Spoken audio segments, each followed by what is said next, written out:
Osmanthus wine tastes the same as I remember. But where are those who share the memory?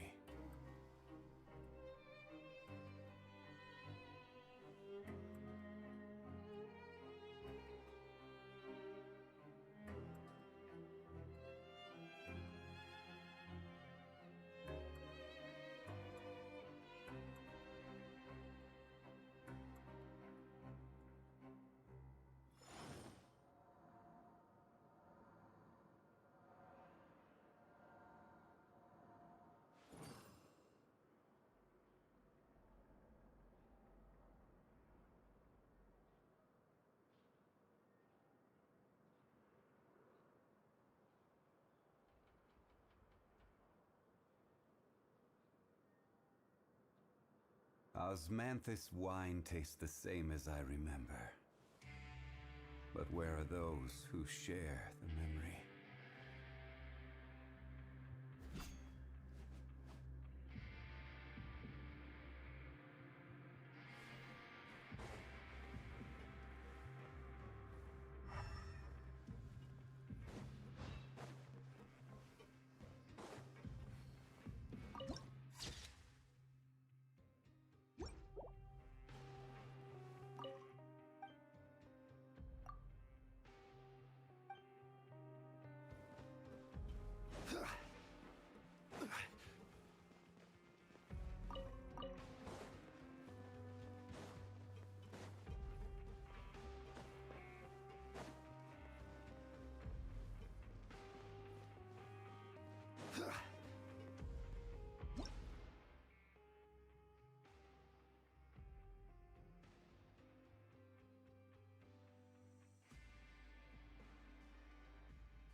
There's no need to be so reserved. The label of criminal is nothing but one of many identities, and being criminally inclined here at the fortress is just one of many ways to survive. Is it really okay for the warden to think like that? We're real criminals, you know. What if we're too difficult to handle?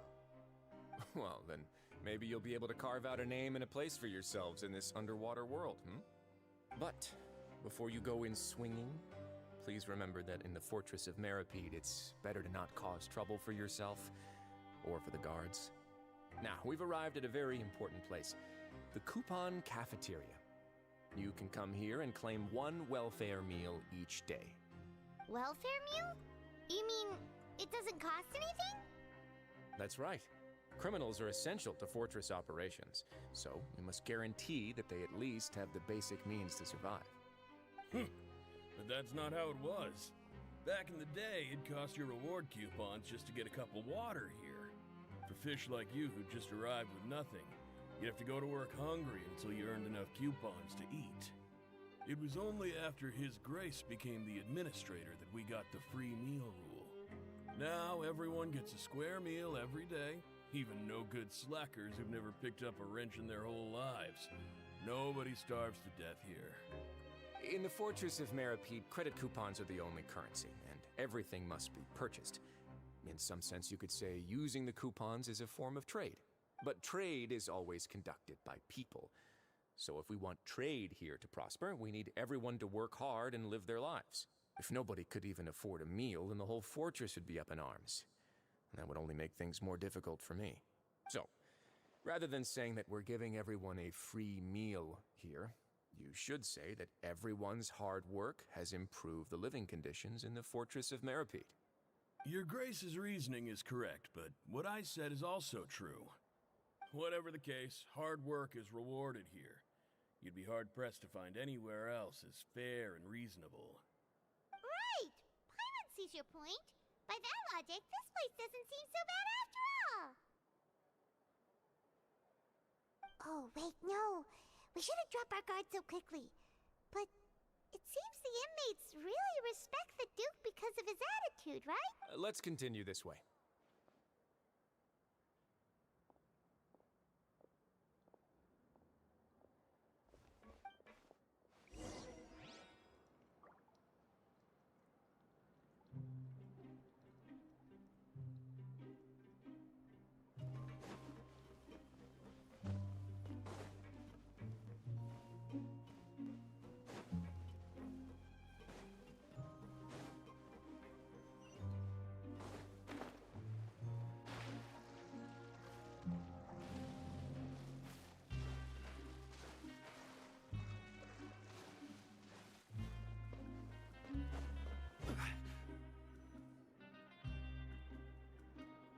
This place is known as the Pancration Ring. Sometimes we have criminals who have more energy than they know what to do with. Their daily work alone isn't enough of an outlet for them. So, instead of leaving them to their own devices, we've provided them with this dedicated venue. This way, nobody will get involved unless they want to be. Pancration matches? And you can earn extra coupons? Oh, what do you think, Traveler? Interested? But I must warn you that your sentence will be extended if you fail to restrain yourself and end up seriously injuring or killing your opponent. So, did you set this place up too? No, actually. I just granted approval for the organizer to use this area to build the ring, and I collect a portion of the proceeds in return. Of course, the fees are also quite useful. Oh. Do you mind if we ask what they're used for? Sure. Ensuring personal safety, maintaining the arena, and resolving any conflicts that arise. Why?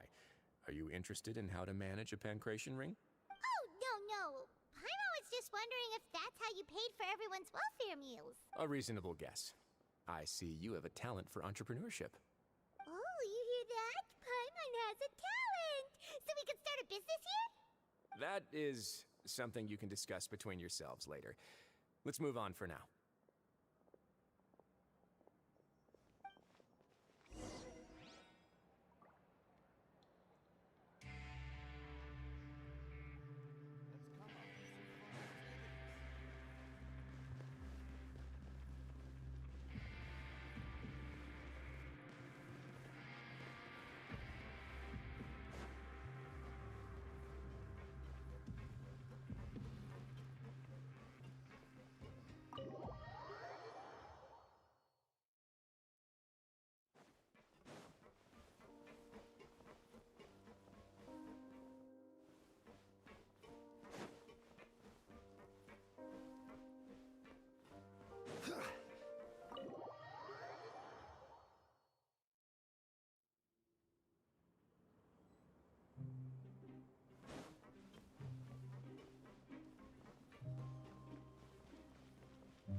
Your Grace.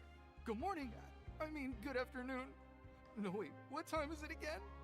What time indeed? Time waits for no one, so it's best to keep an eye on it. My apologies, Your Grace. Jeez, that guy's so nervous he almost forgot to breathe. Sorry, forgive my manners. These are the dormitories, which is where inmates sleep. The guards will inform you where your bunk is later. In the Fortress of Meropide, criminals usually spend most of their time in either the production zone or the sleeping areas. The production zone? What does it produce? Is that where we'll be working? Not necessarily. Though working the production zone is the most reliable way to earn credit coupons, if you have other skills, you can skip your shifts to earn them in other ways. Wow. Wait, you're the manager of this place, and you're just telling us to our faces that it's okay to skip work? The fact that the Fortress of Meropide has continued operating completely autonomously is proof enough that most people are willing to work honestly and earn a stable income. As for what we produce, many of the clockwork machines seen all over Fontaine originate from our workshop. Therefore, the Fortress of Meropide is not only a place where criminals serve their sentences, but also a giant machine factory. There's no need for me to get into specifics about the production process now. You'll experience it all firsthand when you report for work tomorrow. Let's move on. The tour continues over this way.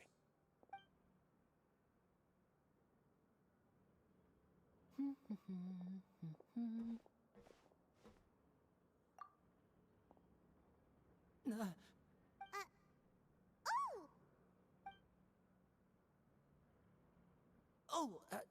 You really scared me there. I didn't expect to see you here, Your Grace. I thought maybe I was so tired from work that I was starting to see things. The only thing you should be seeing is the work in front of you. Stay focused and keep up the pace. Oh? Is something that... It's nothing. Paimon's just worried about how hard we'll have to work tomorrow.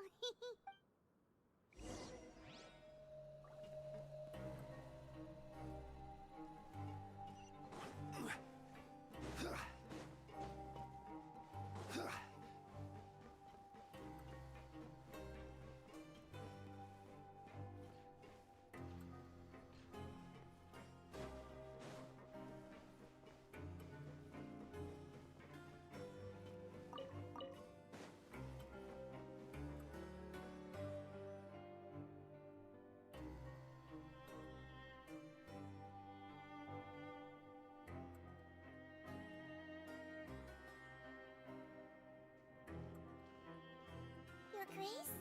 What are you doing in the infirmary at a time like this? Oh no, you didn't injure yourself, did you? Not yet, unfortunately for you. But thank you for your concern, Sigewin. Then you must be here for those two. Allow me to introduce you. This is the infirmary, and Sigewin here is the Fortress of Meropide's head nurse. Hello, new faces. They call me the head nurse, but I actually handle all the nurse-related work all by myself down here. Since you seem to have some rare downtime with no patients, perhaps you could find the time to join us for dinner? Oh, then these two must be some important convicts. Sure, I'll join the welcome party. Thank you. Your presence will be the pièce de résistance for today's tour. Oh, so the tour part is over now? I believe I've already covered the primary aspects of life here in the fortress. As for your work, there'll be someone else to guide you through the details. Is there anything else? I seldom conduct tours, so why don't you just ask if you have any questions? Well, this is our first time here. Paimon's not sure what to ask. Then let's head back to the coupon cafeteria. Maybe a meal will help you think up some questions. You should at least try to be excited. Our free meals are actually pretty good here.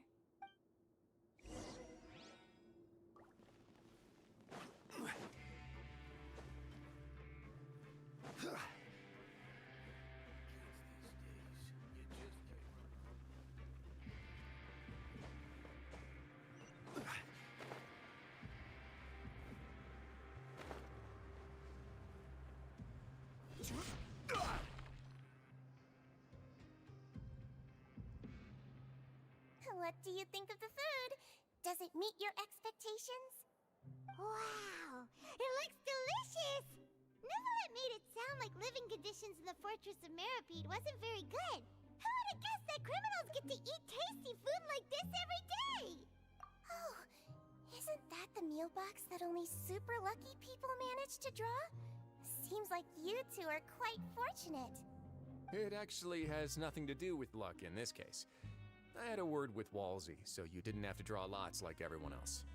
Oh, you mean the meals are random?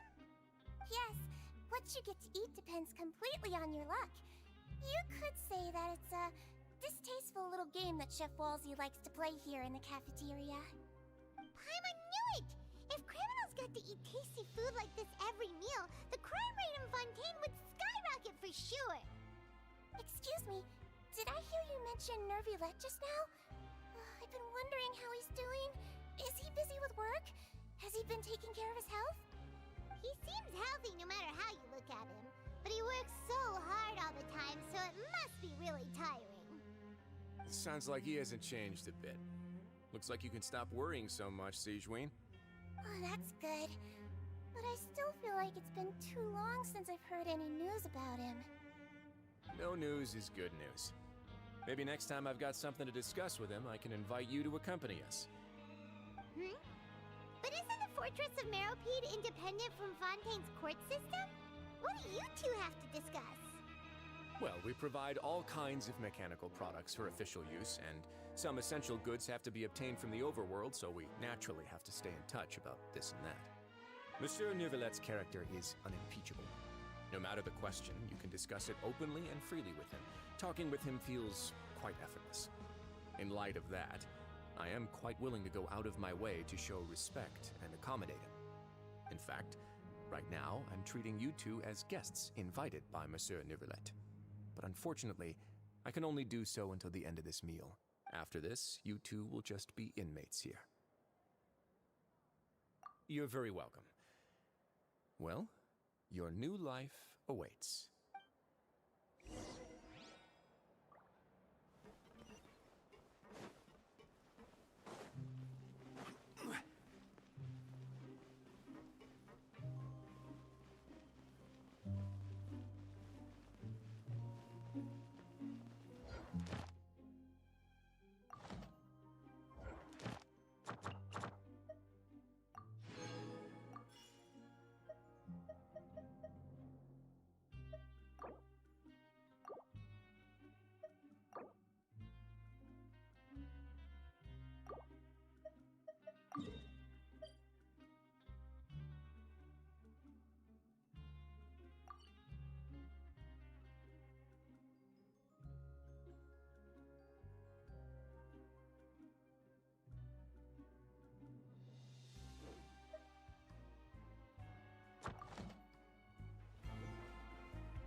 Once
Paimon coming in! Paimon coming in!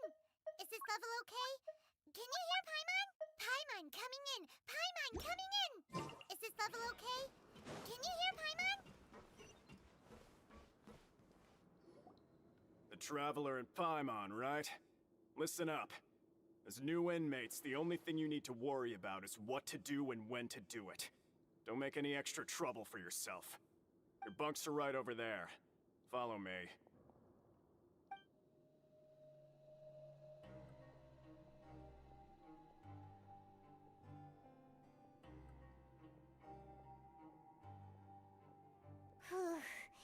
So this is where we'll be sleeping from now on.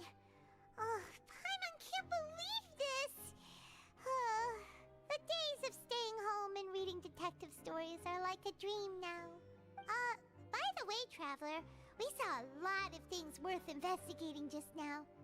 Even though the Duke didn't say it too directly, judging from what he said at the end, it seems that he was only welcoming because we know Neuvillette. We are criminals, and Paimon did eat that cake, but we're actually here to help Neuvillette. Is it possible that he knows we're here on a mission? Or is Paimon overthinking things? Yeah, Paimon thinks so too. He probably knew why we came here from the very beginning and intentionally wanted to send us a message. Maybe something like, "Hey, I have my eyes on you, so don't try anything funny." Yeah, you're right. It's not like we can go back to Neuvillette empty-handed and say, "The dude looks scary, so we gave up." And besides, the Duke said that he was willing to go out of his way to show respect for Neuvillette, right? So, we at least need to try. But Paimon hasn't gotten a clue where we should start our investigation. You mean... Yeah, that's what Paimon was thinking too. Paimon almost spilled the beans when we ran into him. Fortunately, based on his attitude, it looks like the Duke sees Linny as just another inmate. We worked so hard to help clear Linny and Lynette's names, and yet we turn around and bam! He's in prison anyway! Oh, right! Linny and Lynette are from the House of the Hearth. They work for the Knave, so they could be here to investigate too! Huh? Oh, it's a card! Paimon didn't notice it earlier. It looks like a magician's prop. Lenny must have left it here. He's in prison and still doing his little tricks, huh? Let Paimon have a look. It was nice to bump into you again. Let's catch up in the production zone tomorrow. What in the world? It's written like he's greeting a buddy on the street. Paimon thought he'd write something important. If you say so. We can ask him what's going on tomorrow. Let's get some rest now.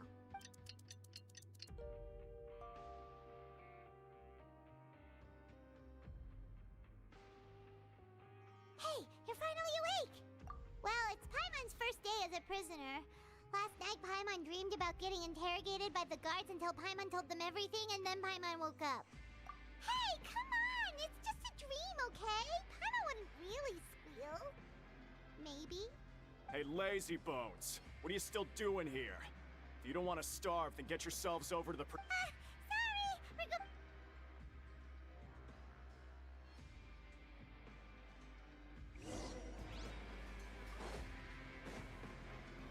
Sorry!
More speed.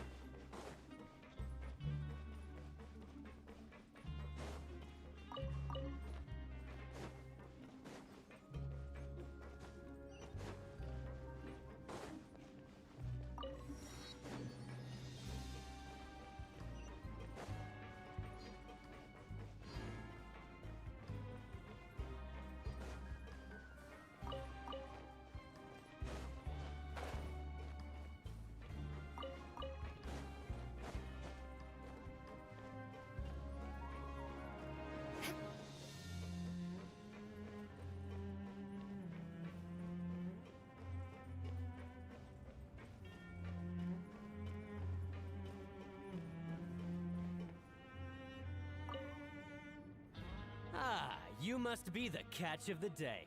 Looks like you've got some luck getting assigned this space. Yep, we just arrived yesterday and... Don't interrupt me when I'm speaking! Yes, sir. Listen carefully to my instructions. I don't want any mishaps. Every machine here is worth more than the both of you. Working around these machines can be very dangerous. Do your job well, and you can eat in the cafeteria after your shift. Get sloppy, and you dine in the infirmary. Anyway, the Fortress of Meropide doesn't want to lose a single one of its machines. And it also doesn't want to waste the production potential of any inmate. You got that? Got it. Your job is to use the machine over there to process widgets. Watch carefully, and make sure you step on the pedal at the right time. If the machine gets jammed, then give it a little maintenance with your fist. Here, take this. Bring me the process widgets, and I'll give you some credit coupons in exchange.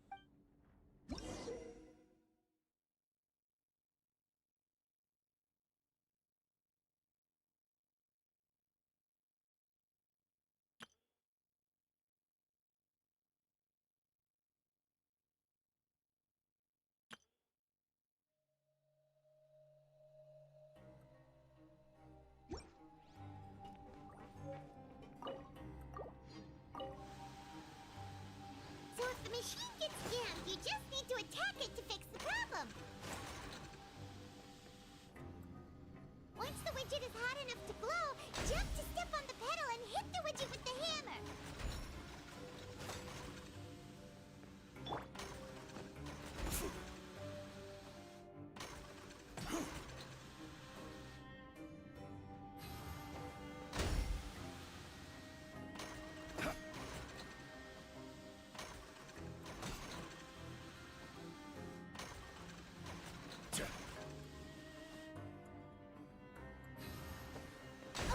You got this! Great! Now we can report back. This one is tolerable. Though, since the processing is done by machine, the product is all pretty much the same anyway. Alright, I'll pass you for now.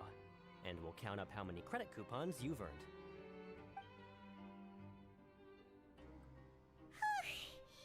Paimon's exhausted. We're done now, right? Oh, that foreman. He's so scary that Paimon couldn't even speak. Ugh. Even though Paimon's starving and wants to head straight to the coupon cafeteria, we still need to meet Lenny first, right? He probably just finished up his work, too. He should be around here somewhere.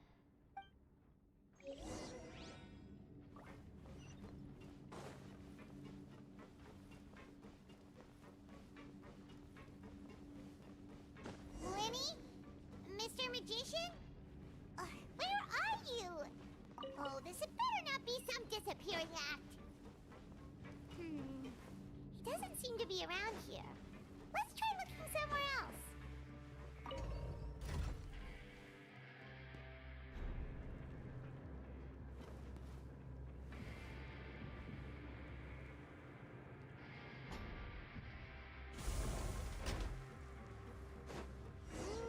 Where could he be? Did he decide to slack off and sleep the day away?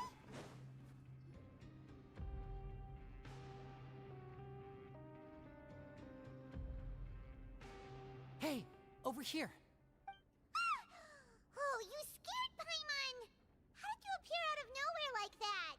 Oh, you scare so easily now? Is there something worrying you these days? Oh, you little... The only thing we're worried about was trying to find you. Sorry. Come over here and keep it down.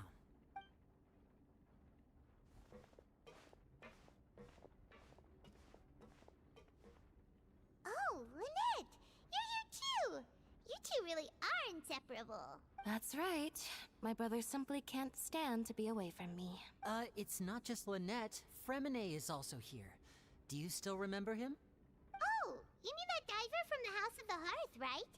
Paimon remembers seeing him in the Court of Fontaine before. Now hurry up and tell us, how did you end up as criminals this time? We fought so hard at court to prove you were innocent, but now it looks like our incredible court battle was for nothing! Sadly, even the teeniest of things can land you in prison these days.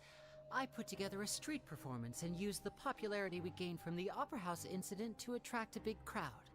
And then? Next, I invited several audience members to participate in the show. And then, with the entire audience watching, their wallet suddenly disappeared. My brother was charged with theft, and I was charged as his accomplice, having assisted him in his crime. It really isn't that bad. The missing wallets are all in the leftmost drawer of the Maison Gardiennage's big filing cabinet. We just need to see how long it takes to discover them. Yep, we should be released then. In terms of the magic trick itself, I think the performance went perfectly. Leave it to Lenny to magic himself into prison. Indeed. Last time I hid my identity from you, I promised that I'd tell you absolutely everything if you were angry about it. No more secrets. So I don't plan on keeping anything from you this time either. At the moment, the House of the Hearth's interests don't conflict with yours at all. We were instructed by the father of our house, the Knave, to come here and conduct an investigation. Told you so! See? Paimon guessed right. As for what we're investigating, perhaps you haven't heard, but the fortress of Meropide hides a secret. Some even say that the entire fortress exists just to protect it. The House of the Hearth has been investigating this for a very long time, trying to uncover its mysteries. But recently, all of our informants, including the ones that had infiltrated the guards, suddenly vanished and have not been heard from since. We believe that this is a direct provocation, and it's the reason why we came here. Father has somehow managed to confirm that Focalors does not have Fontaine's Gnosis. Huh? How did she manage to learn information that important? Father has her ways. Many of them are beyond our imagination, and we've never had the chance to see her at work. But we trust her conclusions. It was this information that led us to suspect that Fontaine's Gnosis might be in the fortress of Meropide and is related to that secret. So it's all about the Gnosis again. Well, that's about it from our side. How about you two? Did Monsieur Nervulette send you here? Bingo! The Knave has been applying a lot of pressure. She wants to know what happened to Child, so we came here to investigate. Traveler, are we allowed to tell them? You don't need to worry too much about that. She's just asking for a report on Master Child's predicament as a means of pressuring you. Father used the situation as a pretext to negotiate with two high-ranking officials in the court of Fontaine. She actually just wants to be able to make concessions on this matter for gains elsewhere, almost like a bargaining chip. Sometimes you need an excuse to do things you otherwise couldn't. And a harbinger is more valuable than you might imagine. Of course, it's not a complete farce. If we do manage to find out what happened to Master Child too, then diplomatic relations with Fontaine could improve, and Snezhnaya might even be able to adjust its stance a bit.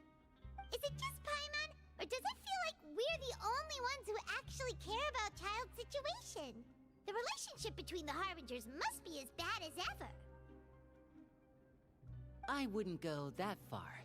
Father just has different standards than we do when it comes to what can be sacrificed for an advantage. By the way, I have a suggestion. Why don't we team up?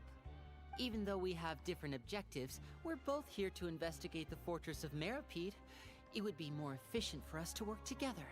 As you know, the House of the Hearth has many reasons to seek the Gnosis, but our highest priority remains resolving the prophesized crisis. You can trust us on that. See, I told you. Is that so?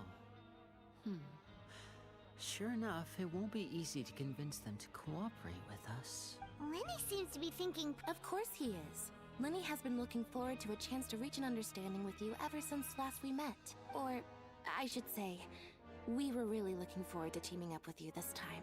Lynette, just tell them everything, why don't you? It's okay to open up a little. Very prudent of you, and consistent with your behavior since we first met.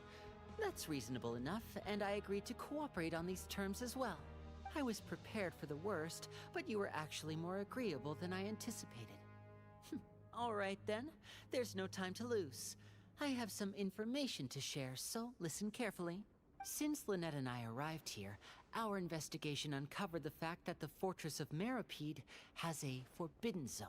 Most people just clammed up and wouldn't talk, but after asking the right questions, we were able to confirm the existence of the forbidden zone from the guards. You should be aware of that while you're investigating. A forbidden zone? Could that be where the child disappeared to? You're right, we'll definitely keep that in mind. Good.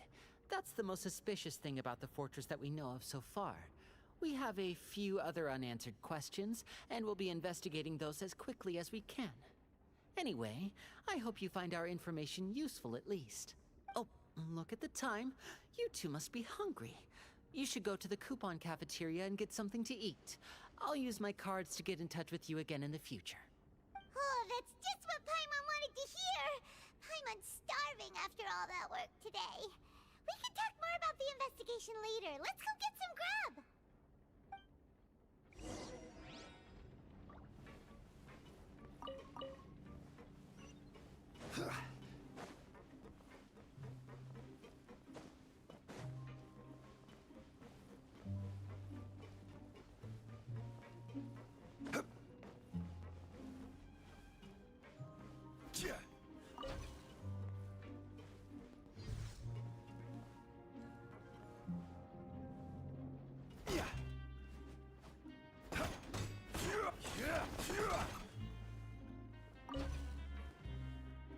Learn the safety rules by heart.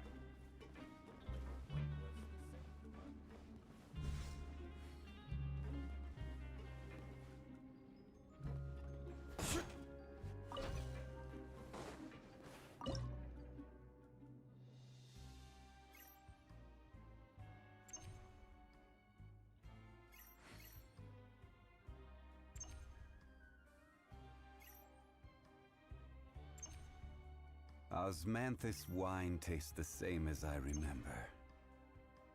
But where are those who share?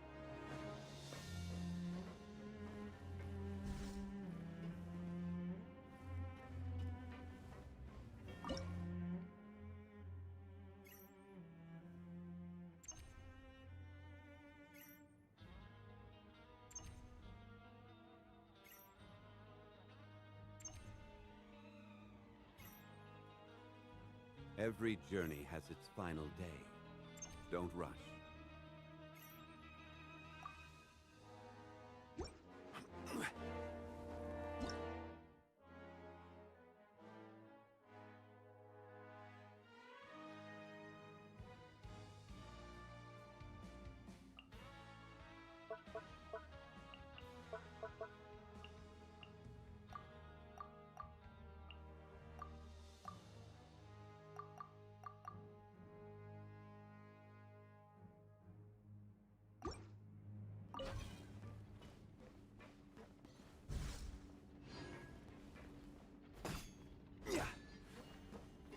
Learn the safety rules by heart.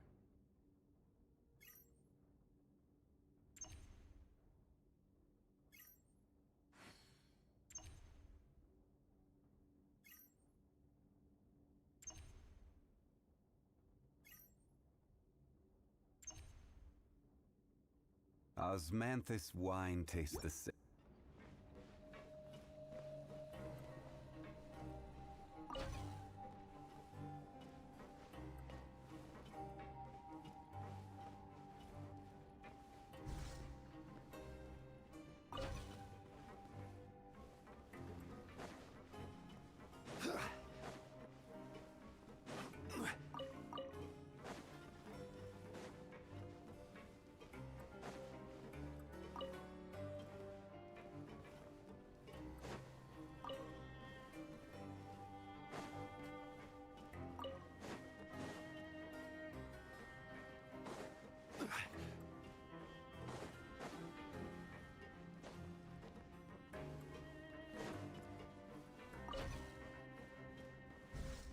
Learn the safety rules by heart.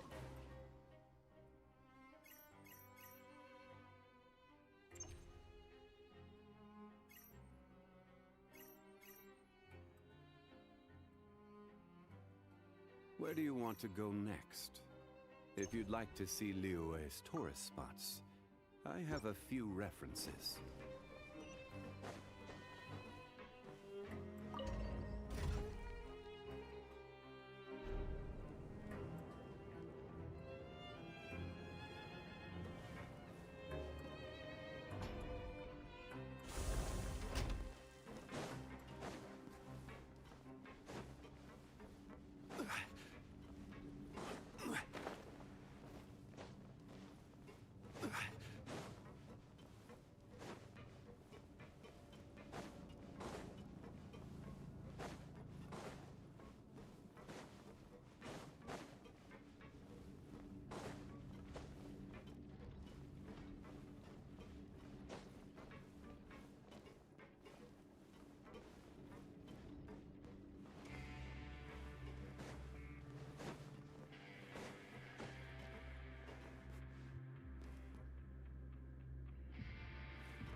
bad as last time. Oh, who knows how long it'll be until we're lucky enough to get that super tasty meal again.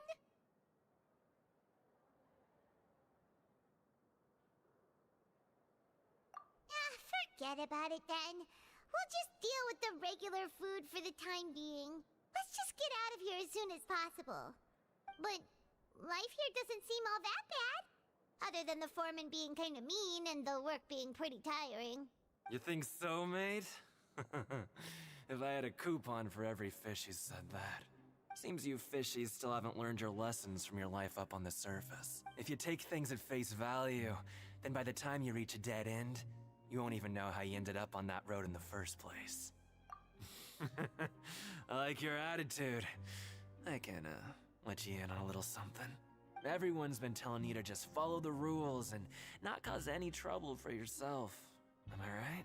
But what they don't tell you is that the rules aren't exactly what they pretend to be. The rules for being a prisoner. The truth is, this place has a lot of hidden rules. Huh? Hidden rules? What do you mean? Not everyone knows about those rules, but whether you know them or not, once you break one, you might encounter something even worse than death. Really? Oh, now you're really scaring poor Paimon. Don't joke around like that! Of course. And I'd say that just disappearing would be one of the better outcomes. Oh, you mean that if there really are hidden rules, then Child's disappearance might have something to do with that? In that case, would you tell us? Come on, mate. Paimon understands. Yeah, I know. Not like I'm going anywhere. Just come talk to me after you've saved enough. Moreover, you're new fish, freshly caught, and completely out of your element. What'd be the point in even telling you anything before you've gotten a handle on your new lives? Come and find me once you've been here longer. I'm usually around the Rag and Bone shop. Just call me V-Doc. Bye-bye now. He left. Just like that. Huh. Do you think he's just trying to scare us into buying fake information from him? Yeah. It might be a good place to start in our investigation. Hidden rules, huh? But, like he said, we don't have any coupons and we're still not familiar with this place. Oh, there's nothing we can do about it now. Ah, we were so busy talking we almost forgot to eat. Even if it's not the best, it's probably better while it's warm. Come on, dig in before it gets cold.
So Paimon just confirmed with the guards that our shift is set for every morning, and we're free to do whatever we want all afternoon.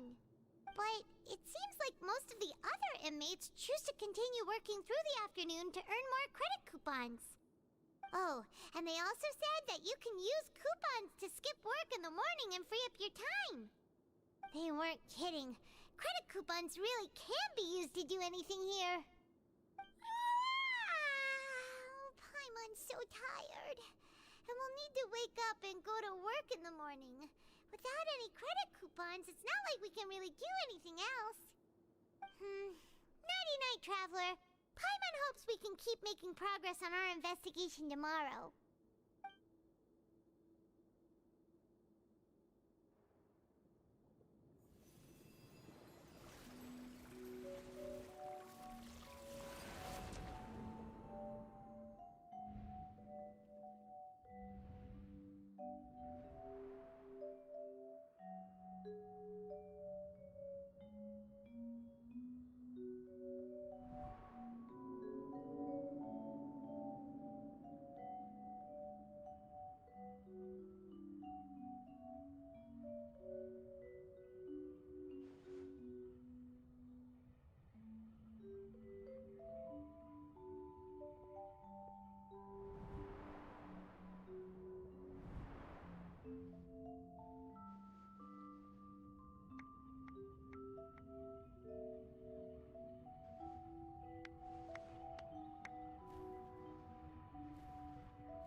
Are you awake, Traveler? What's wrong? You seem to have something on your mind. Did you dream about something last night? Is that even possible? Unless it wasn't an ordinary dream? Child's vision! So you had it with you this whole time? Maybe the vision connected Child's consciousness to yours. And our investigation has its first major breakthrough! Good thing you brought the vision with you here. So what did you see in the dream? Do you know where Child went?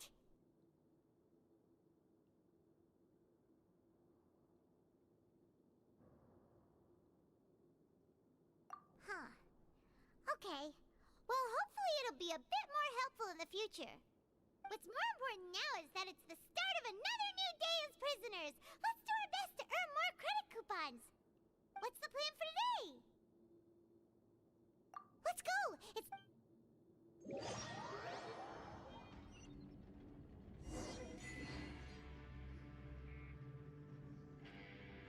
Look who decided to show up. Get your butts in gear and get to work. Time's a-wasting. Good, here you go.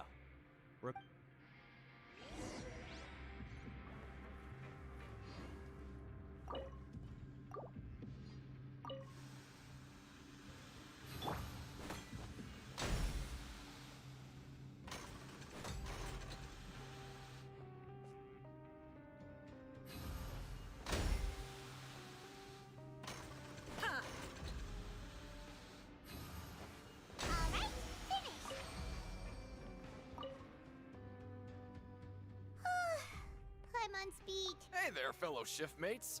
I saw you finished your work. Oh, hey there! That's right. The name's Rowan. This past few days, I couldn't help but notice the new faces working nearby. I've been working here for almost 15 years. Even the foreman, Grainville, always calls me Chief. Whoa, you've been working here a long time. If there's anything you'd like to know... All right, Chief. We'll be sure to come to you first. Did you just ask about... Pretty sharp for newcomers. You've already heard about the rules, huh? Who'd you... Alright. Truth is, you two keep working like this? Huh? Wait. Well, it's usually not that easy to break one on accident. The conditions of the hidden rules are usually pretty specific. But once you do break one, bad things happen. If you work continuously in the production zone for 3 days, and if all you do besides eating and sleeping is just work, then something bad will happen during lunch on the 3rd day. Huh? Like what? If I knew that, then I wouldn't be standing here talking to you, now would I? You mean, even... There's actually a legend about this rule. They say that there was a worker who worked way harder than me. He was both efficient and eager on the job, and most other workers couldn't hold a candle to him. One time, he tried to test his limits and worked as long as he could. Then during lunch on the 3rd day, he disappeared into thin air, as if he'd evaporated. Later, some people went and asked some of his past friends about him, but they said, never heard of the guy. What the? How could that happen? Unfortunately, we were assigned different production zones. I never saw for myself what he looked like. Wait, are you thinking that it was... Huh? Oh? You... Listen... Yeah, I agree with Chief here. Do you really want to try? Alright, if you insist.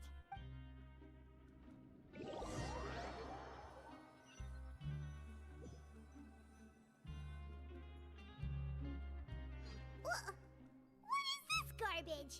Ooh, it looks disgusting! What would you like to do this afternoon?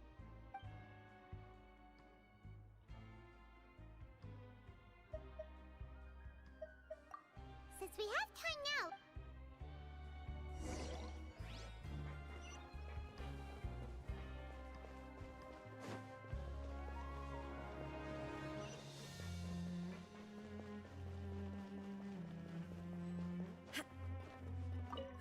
I'm not very good.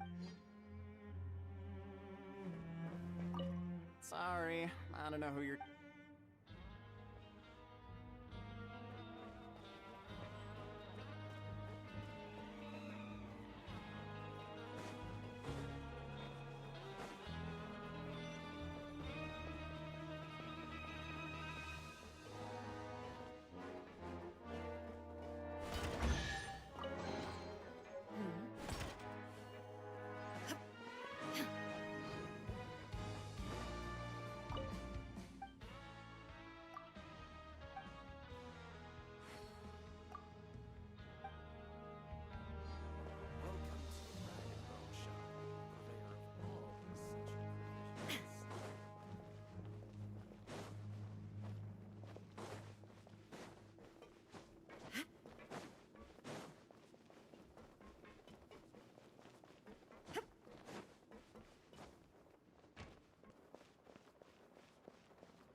Sorry, I don't know who you're...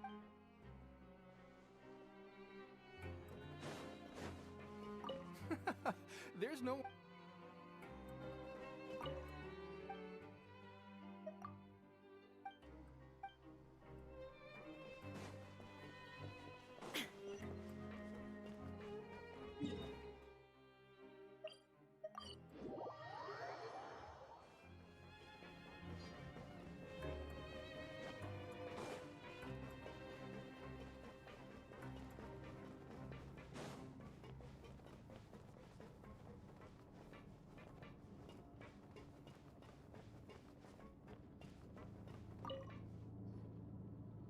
Hey!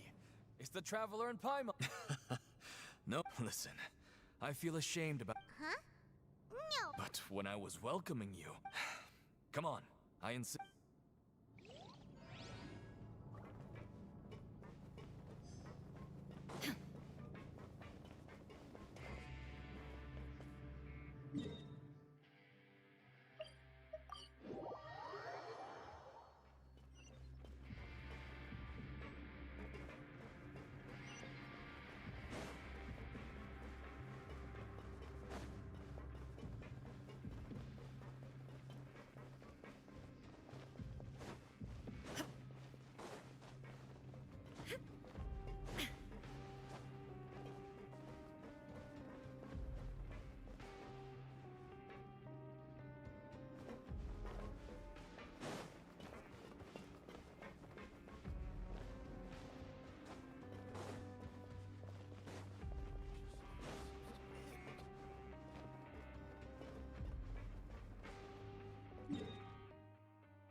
Oh, wonderful.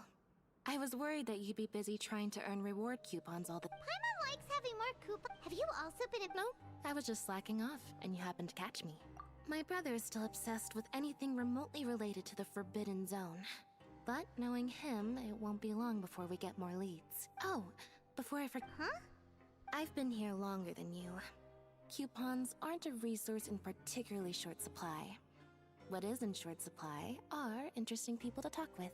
Aw, that's so nice of you, Lynette.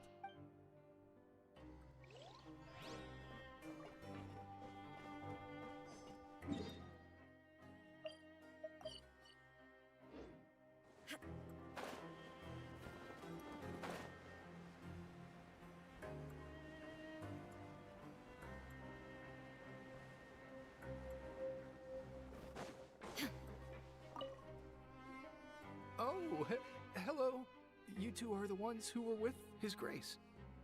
No need to be so nervous. Sorry, I couldn't help but think of His Grace once I saw you, and well, it's hard to say. Maybe I am. He's got a very overwhelming presence. It makes me feel like I'm just some insignificant little bug. Wait, seriously?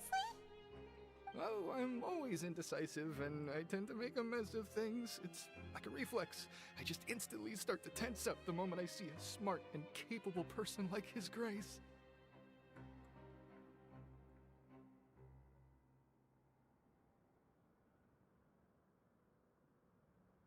What? Please, don't say anything like that out loud. How could you possibly think something like that?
Okay, you should rest up. We'll be back at it tomorrow.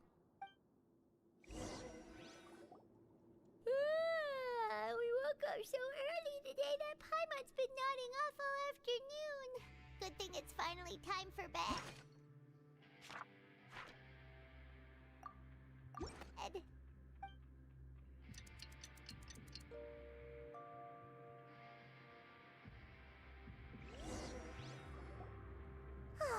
The dawn of a new day. Paimon feels like we're getting used to life. What do you have planned?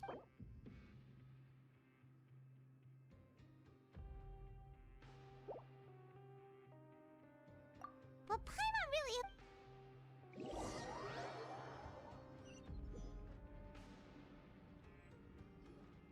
Look who decided to show up. Get your butts in gear and get to work. Time's a-wasted.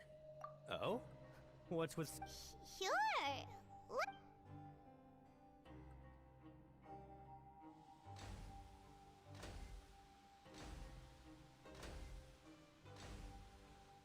Nice! We did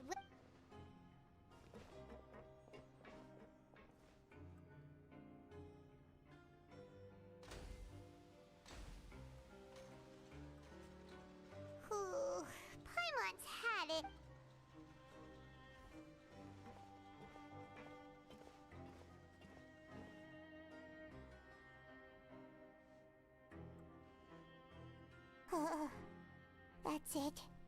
Paimon doesn't even have the energy to talk anymore. Is it time to eat yet?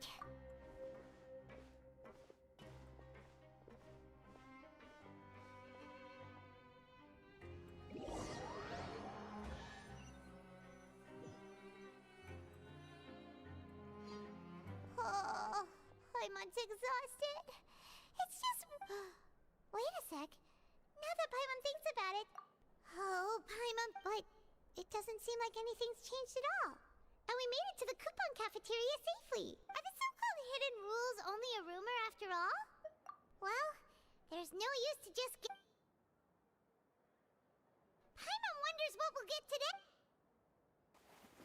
Wait, what? What in the world is this? Is this stuff meat? But it looks and feels so bizarre. What kind of chef would make food like this? What do you think is going on? Is this the bad... No, stop right there. Paimon gets what you mean, just don't say it. Hey, isn't that Woolsey over there? He must have made the food, right? So let's just ask him about the food and be done with it. Hey, Woolsey, have a moment? What is it? I'm about to go report the...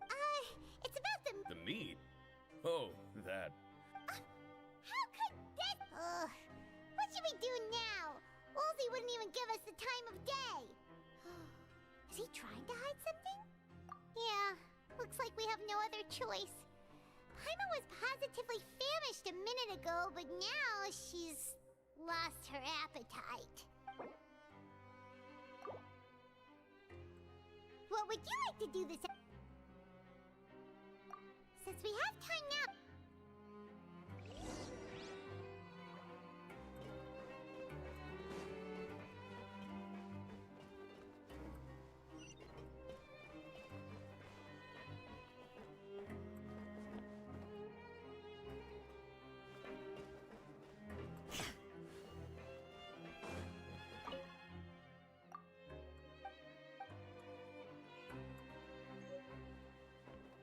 Grab yourself a welfare meal.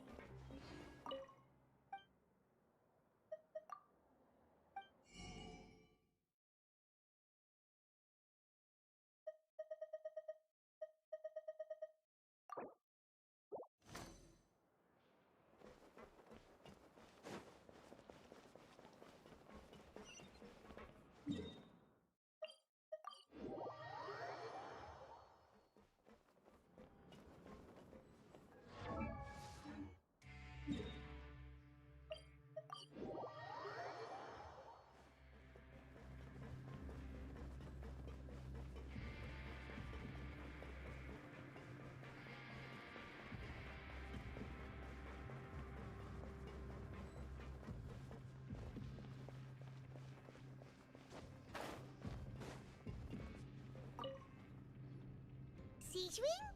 Aren't you supposed to be in the infirmary? What are you doing in the production zone? Hello, Traveler. Paimon.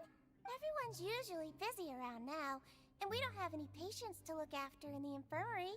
I thought I'd come here and enjoy the sight of everyone hard at work. Enjoy? It's really worth watching. I often stand here and observe everyone. Humans are just so interesting and adorable. I like to watch your expressions while you work. Are you talking about pets or people? Oh, I can see why you think that, but you shouldn't jump to conclusions. See, we Melazines are a different species, and we see the world very differently from humans. It's very easy for me to observe everyone's condition. All it takes is one look, and I can tell which workers are exhausted.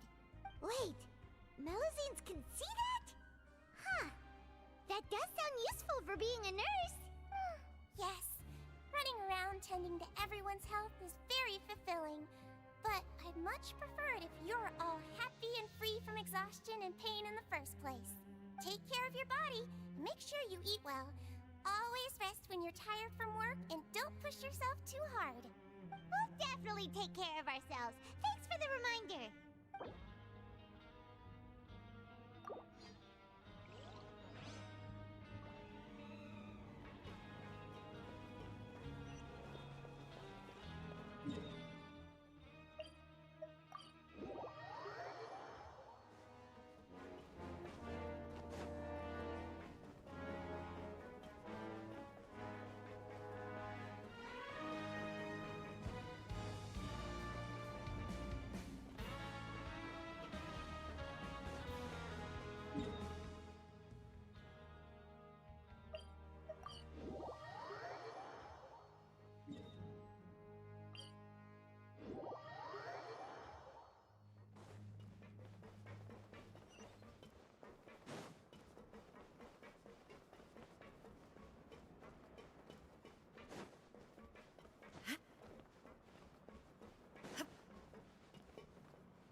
Chief?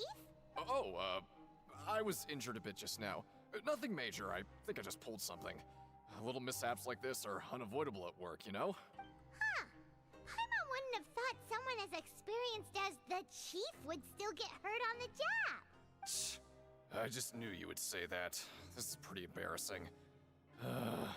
Where's Siegewein when you need her anyway? The one time I need to make a quick trip to the infirmary. Oh, you mean she wasn't in the infirmary? Yeah. The rumors say that there's never anybody in the infirmary in the half hour before lunch, and nobody knows where Siegewein gets off to. Huh. That's actually really strange. Siegewein's always super dedicated to her work. Where else? Forget it. I can take care of a small sprain like this on my own anyway. No need to trouble her.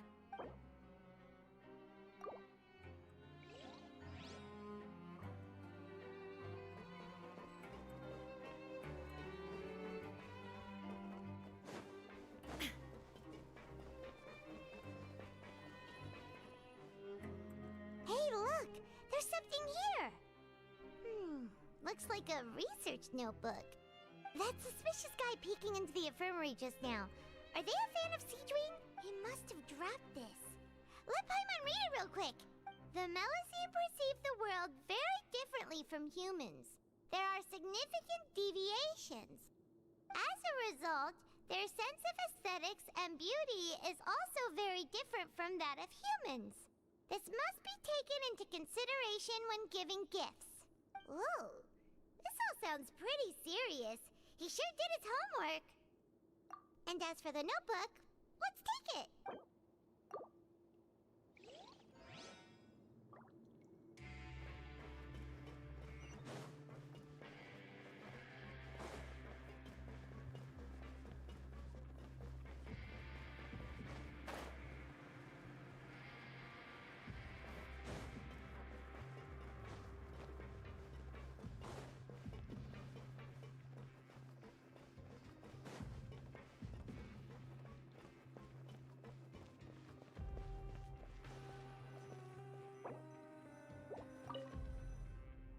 Oh, you wanna... Okay, you should... So after working a few days straight, we got... Has our investigation turned... Really? Well, we'll keep...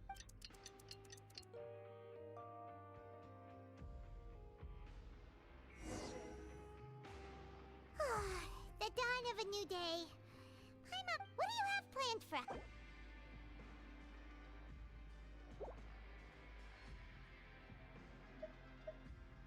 After working here so... But doing the same thing all the time... Yeah, it's...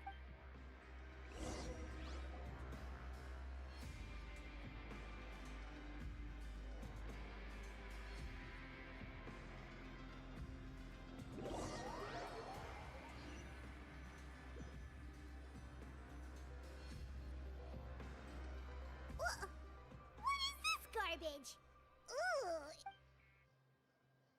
What would you like to do this afternoon? Sure, if we're not going to...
Oh, you must be the Traveler, huh?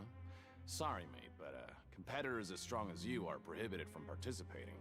I don't make the rules, mind you, but I was given very specific instructions. Even convicts value their lives, don't they? I hope you can understand.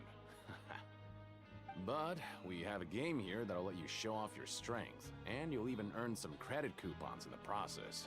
What do you think? And if we lose the game, will it cost us credit coupons? Of course. That's the cruel reality facing every competitor in a place like the Pancration Ring.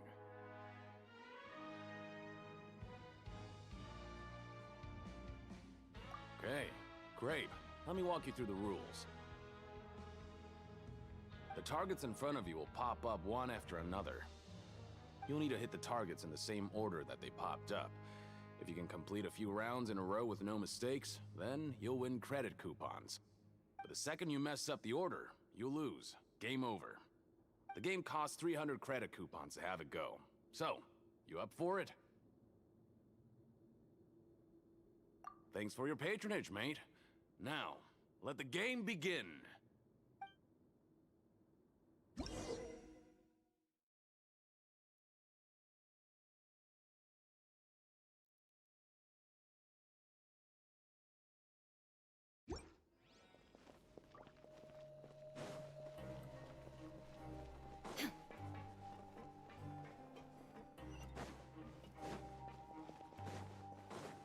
Okay, do your best to hit the targets, just like Colin said!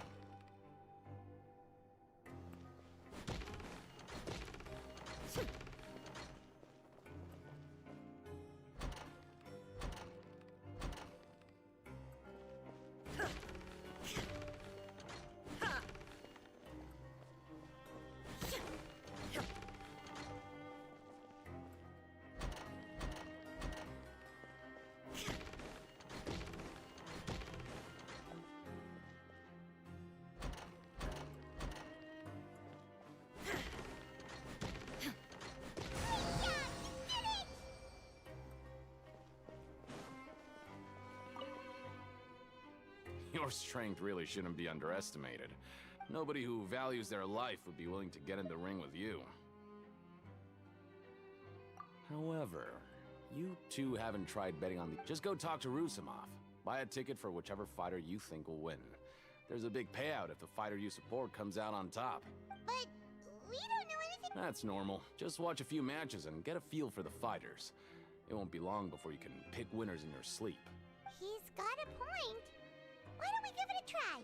If we have enough coupons, we could probably bet at random until we figure everything out. Huh. Bet at random, huh? Well, how should I put it? It's not like you can't do that, but I'd advise you to give it some more thought first. Huh? We shouldn't get too carried away. What? I never even picked a boxer before, and you already know about the rules? You're not just strong fighters. Seems you're pretty perceptive, too. Might as well tell you about it, since you already know that much. Plus, I think you've got the potential to be one of my greatest customers. I think I can let you in a bid. Besides, I don't want to risk ever losing a customer like you. Okay. The hidden rule here is, if you buy both boxers' tickets and support them both, something bad will happen the next morning. So the rule is that we shouldn't pick both boxers in the same fight. But if anyone actually did that, wouldn't they be guaranteed to lose coupons? Who would do that anyway? And what do you mean? How would I know? Not like, but I've heard a story about them. According to the rumor, there was a masked boxer who possessed incredible skill and power. None of his opponents even stood a chance against him.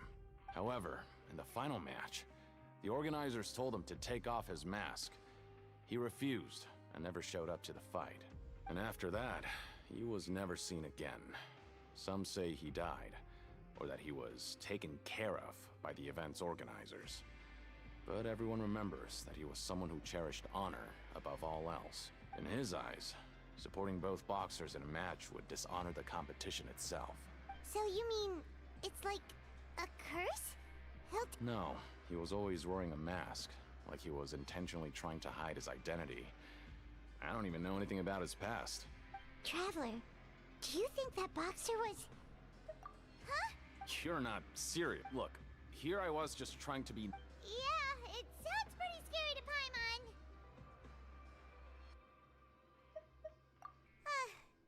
Betting on both fighters will set you back about 3,000 credit coupons. If you have enough, then go ahead and give it a try.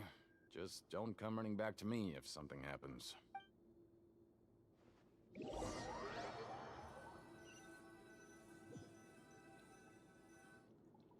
Seems we had a productive day.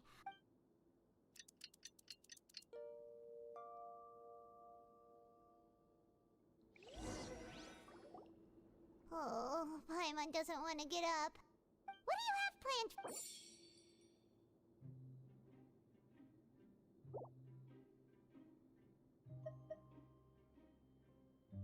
After working here, but doing the same thing.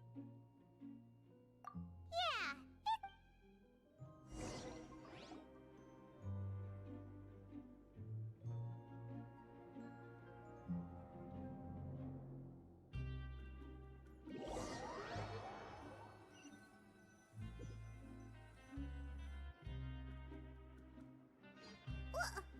What is this garbage?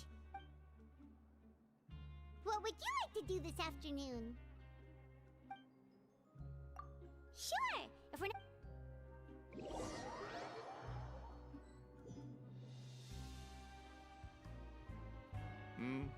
Are you two? Who are the boxers and... We have the reigning champ, Le Grappler, versus a contender from the Eastern Prison Block, Demon Horde.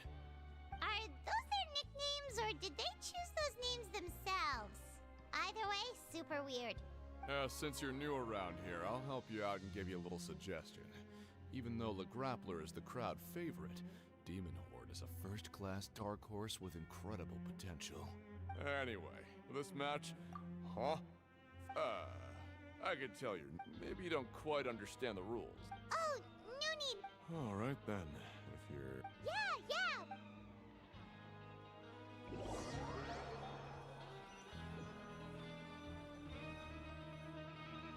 Aw, looks like we won't get a chance to sleep in as long as we're here. Let's get to bed early.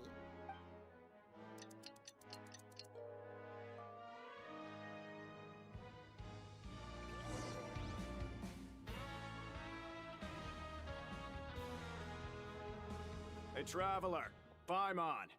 Package here for you. The next time you buy something, go pick it up yourself. I'm not a delivery man, you know. Huh? A package? For us? Did you buy something, Traveler? Paimon's not quite awake yet, so why don't you go take a look? All right! Yesterday we broke the hidden rule and bought tickets for both boxers. Oh, maybe this package is the bad thing that Colin said would happen. Paimon suddenly feels wide awake. Wait, maybe let Paimon go hide somewhere first. Just call Paimon after you opened it. Hey, wait! Paimon's still here! Don't open it! Huh? What is it? Are you okay? Let Paimon take a peek too. Oh, it's just a small bottle. But the color of the liquid inside looks so wrong. Almost like... Alright, that's enough of that. No need to say it out loud. Paimon already knows what you're trying to say. Ugh, no way. Get that stuff away from Paimon. Paimon thinks we shouldn't open the bottle until we figured out what's going on. Just trust Paimon on this one, okay?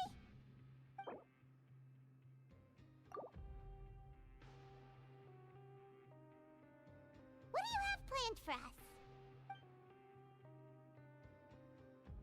Though it feels nice to slack off a little, less work means less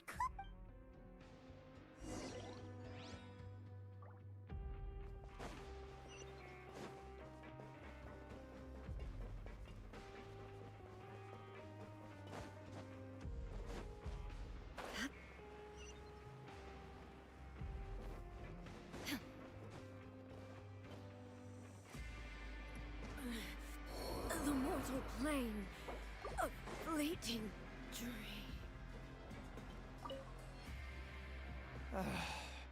If there's no way to send it all out, maybe I'll never get a chance to leave. Who are you? We've never seen you before, and you don't look like a fellow I'm not! Of course I'm not. Please, don't mistake me for a criminal. I'm a good, law-abiding citizen. Then what are you doing here? You sure seem anxious about something. I'm a promoter for Fontico, and I'm usually responsible for promoting our drink products. I thought I could complete my task here quickly and return to headquarters, but I've been here way longer than I anticipated. Oh, a promoter from Fontico? So what kind of problem did you run into? I'm so upset. It's all because of that Duke. After discussing the company's promotional plans with him, he told me outright that my project was worthless. However, in light of our long history of successful collaboration, I still tried to patiently explain the details. However, to my surprise, he just cut me off while I was speaking. Let me take a moment and recall his exact words. I'm just gonna stop you there and say no. If anything, I'm saving you time. It seems you don't fully understand the value of credit coupons here, nor do you understand the value of your own products. The former is because you are from the overworld. That's understandable, and I don't blame you for that. But as for the latter, only someone monumentally stupid, so breathtakingly stupid that they were completely ignorant of the value of credit coupons, despite living in the underworld, would ever possibly consider buying your drink. Let's just forget it. Anyway, that's how he rejected my proposal and asked me to... Well, he is the head honcho here. Not much you can do about that. We met him too and could tell that he's the kind of guy that's hard to pin down. Fine. I know I should just let it go. I'm on his turf after all. His house, his rules.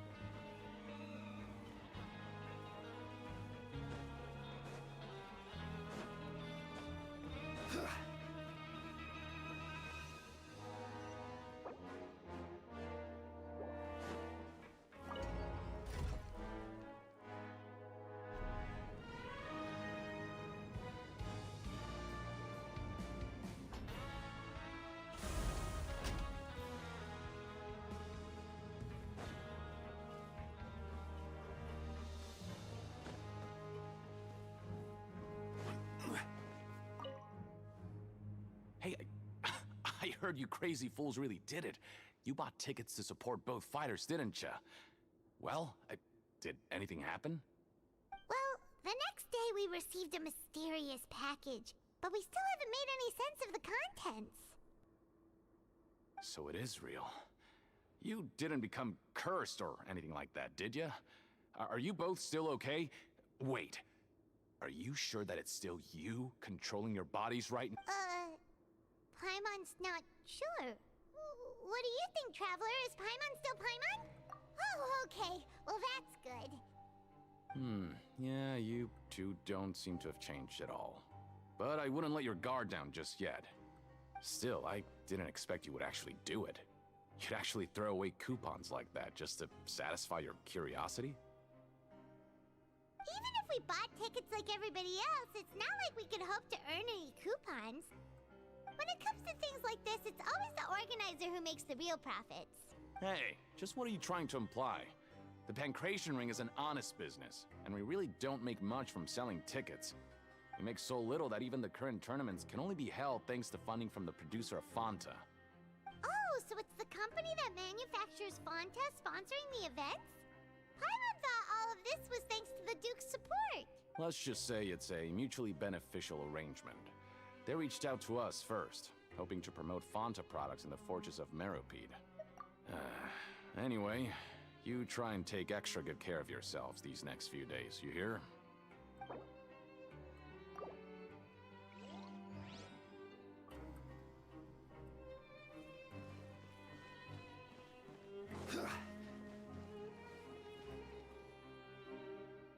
Hey,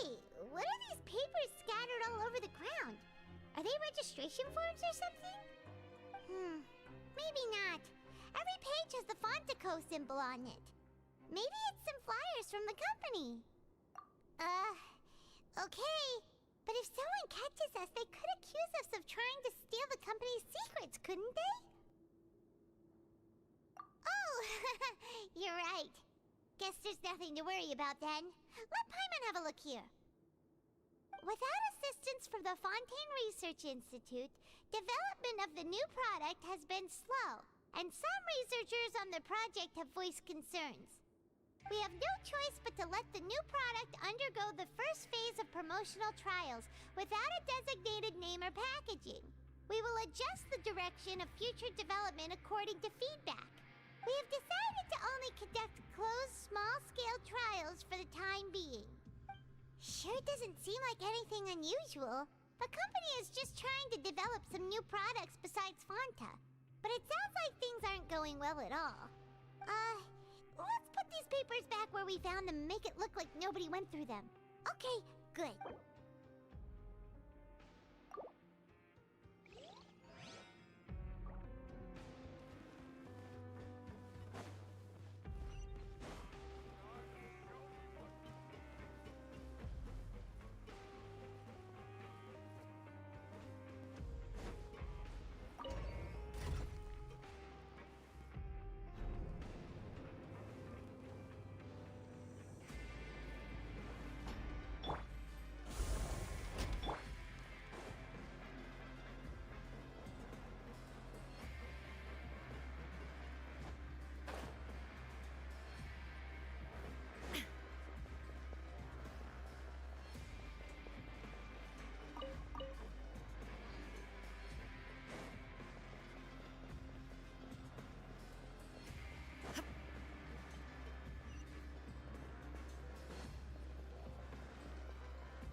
Without even thinking about it.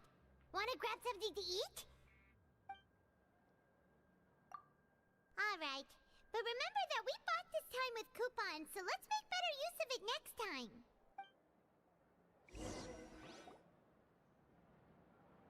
Whoa! Isn't this the super lucky meal? Looks like hard work really does get rewarded. Paimon's gonna take her time and savor every bite. What would you like to do this afternoon?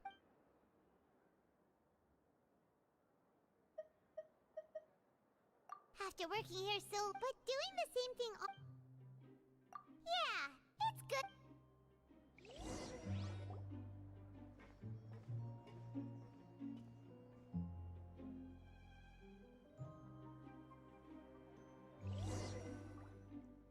A mysterious box? A bottle of crimson liquid? Paimon still doesn't know what to make of it.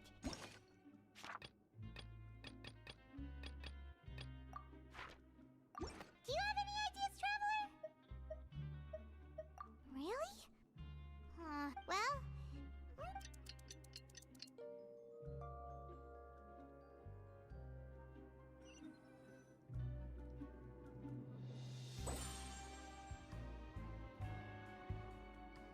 Okay, so we've investigated 2 of the hidden rules. Paimon didn't think this prison would have so many weird things going on. We'd better pick up the pace with our investigation, otherwise we'll never get anywhere. Yeah, let's skip...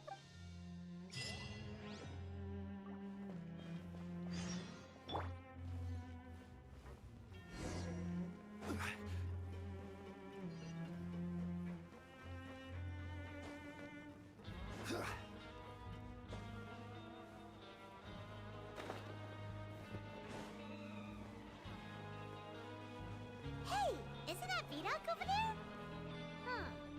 Is it just Paimon, or are there fewer people than usual here today?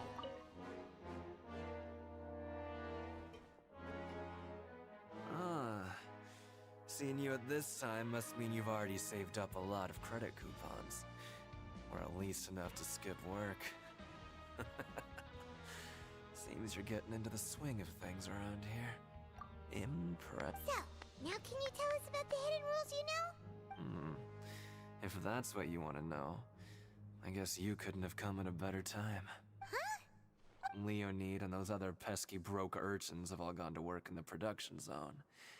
I wouldn't want them listening in without paying up. We get it! So, you know those pipes that make strange sounds? Don't ever, ever go near them at night. Even if you manage to avoid the guards, you might find something even more terrible there. Something even more terrible? Like what? A group. Cannibals? In the Fortress of Meropide? Every month, they meet a few times in the dead of night. Rumor has it they might be connected to the people that have disappeared here. But what's even scarier is that they have a special proclivity. Since they have no way to dispose of the leftover remains, they have ways to transform them into other forms and keep them in the fortress forever. Paimon might already know what you mean by other forms. So that's what's going on here. Oh, Paimon's stomach doesn't feel so good. You two look pretty skeptical. No matter. Learning the truth behind dark secrets isn't necessarily a good thing. I've got things to do too. I suggest you just act like I never told you anything. Traveler, can we just trust him on this one? Oh, Paimon doesn't want her blood and flesh entombed here for all eternity? Oh, so that's how you see the situation. Huh. You know, Paimon does feel a little better about it now. When will all the secrets end?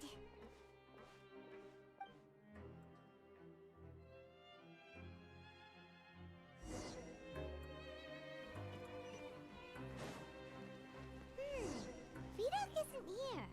But the guys who went to work in the morning are back. Let's go ask them! Just... What? What are you saying?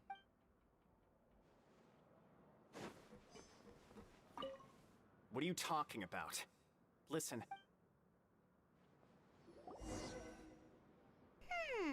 Their attitude sure is suspicious. Like they're trying to avoid us. But if they're being so obvious about acting weirdly, do you think they might just be trying to lure us in? Oh, this is all getting way too creepy for Paimon. So you mean we still need to investigate some more? Okay, if you say so.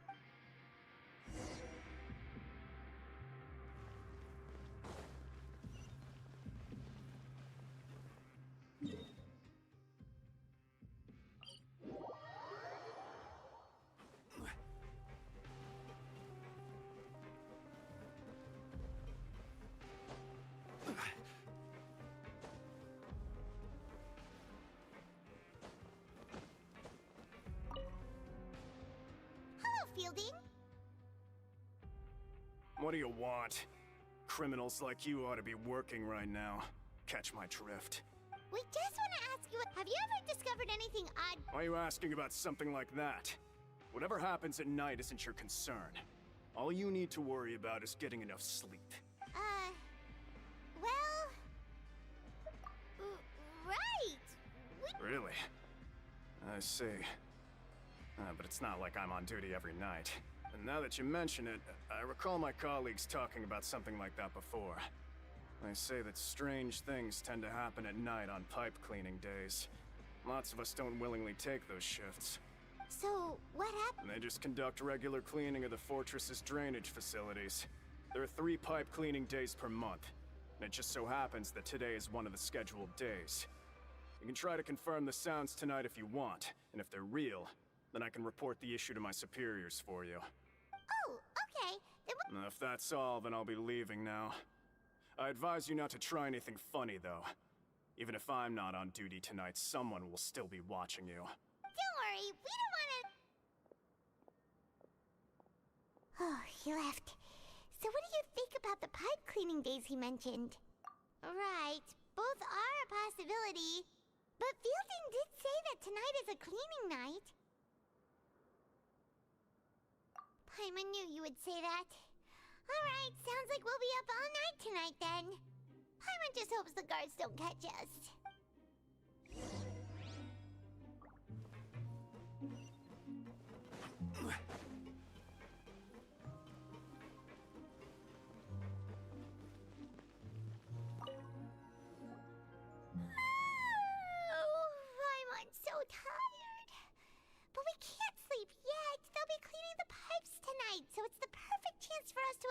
gate. Whatever. Just be sure to wake Paimon if she dozes off. Paimon's worried something might happen if you go alone. Huh? Traveler? Did you fall asleep already?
Traveler, come on, wake up!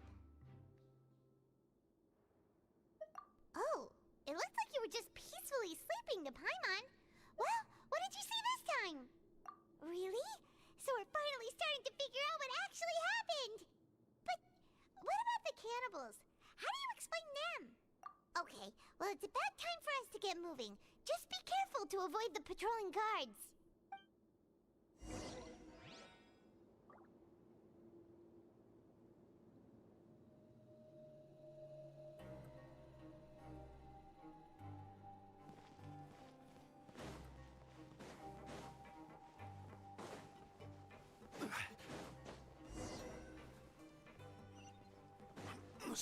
Careful! We'll get in trouble if the guards catch us.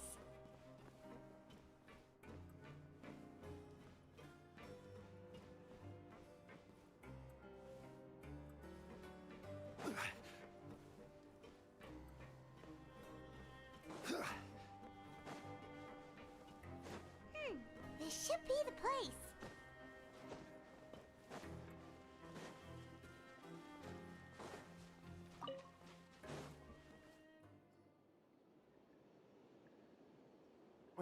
I know you. You were the ones we saw. Huh. You've got guts showing up here. You know who we are, right? You'd better leave now. Ain't nobody coming here to save you. What'd you say? Yeah, so what if they were? If you push us, we can make those rumors a reality at any time. Hey, what's the point of all those rumors anyway? What exactly are you trying to do? I don't have to tell you anything. If you turn around, go back to the dormitories, and act like you never saw anything, then I'll pretend that you never showed up here. Yeah, scram. Nothing worth seeing here. Huh? What did you say? Isn't that exactly what Boss said when he left? Hey, do you know our boss? Whoa. We had no idea our boss was such a big deal. He always kept his identity a secret. So, did he have you? Oh, so your child's crew here? Seems like he had no problem fitting in. We're the only ones who heard him say those words when he left that night. So, unless he somehow told you those exact same words after that... All right. I guess that's proof enough for me. I believe you. Wow, those dreams of yours sure come in handy. We gave him the business for a while, and would always give him a hard time when he first came to the fortress of Meropide. But here in the fortress, the strong will always earn respect. He was working the longest hours and racking up wins in the Pancration Ring. You could always see how amazing he was, even when he was teaching us a lesson. So eventually, we all decided to follow him. But one day, he suddenly told us that he had to find a way to escape this place, no matter the cost. He said it was because he heard that call again. And as his crew, if the boss wants something, then it's our job to get it done. So, we got to work, and used the hidden rules that were here to make up and spread the rumor about the cannibal rule. We just wanted to give him a better chance of escaping on a night after the pipes had been cleaned. Oh, nobody would want to come anywhere near here, prisoner or guard. Wow. It sure is easy to exploit people's fear of the unknown. But has a child already escaped? Why are you all still coming here after pipe cleaning day? Because as far as we know, the pipe he went into isn't actually an exit. It should be a dead end. It leads to an abandoned factory area, and even if there were a way to escape from there into the sea, we're still way too deep. No one could ever reach the surface alive. But Boss still insisted on going in. It's like he was obsessed about it. So we told him that we'd pretend as if he never existed while he was gone, and that if he wanted to come back, he should wait for nighttime on a pipe cleaning day. That way, we could meet him here and help cover the whole thing up. So you come and wait here through the night a few times a month just because of that promise? Yeah, but it's been so long now.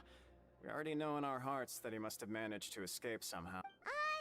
Is it also possible that something unfortunate happened to him? Nothing could ever defeat Boss or slow him down. That's one thing we know for sure. Okay. Paimon was just brainstorming possibilities. All right. Keep quiet and follow us.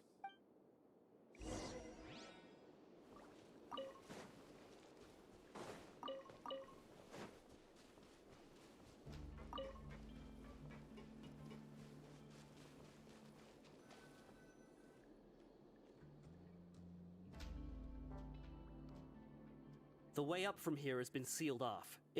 Boss left by going down from here. It wasn't full of water at the time. Later, we came back hoping to have a look. That's when we found out it had been completely flooded. It's impossible to navigate unless you're an extremely skilled diver. Do you think Child got trapped by the water? Not likely. We all know that Boss was an incredible swimmer. Really? Then have him come investigate. It's getting late. Yeah, we learned a lot.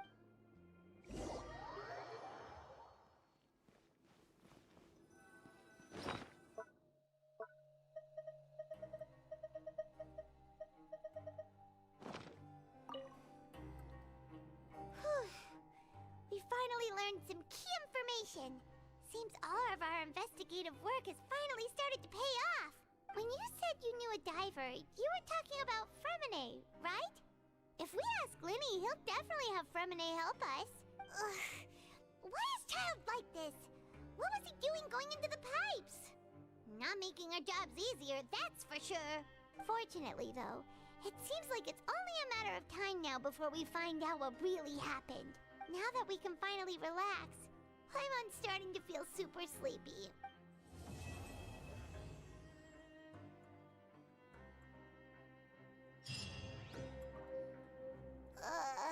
It's morning already?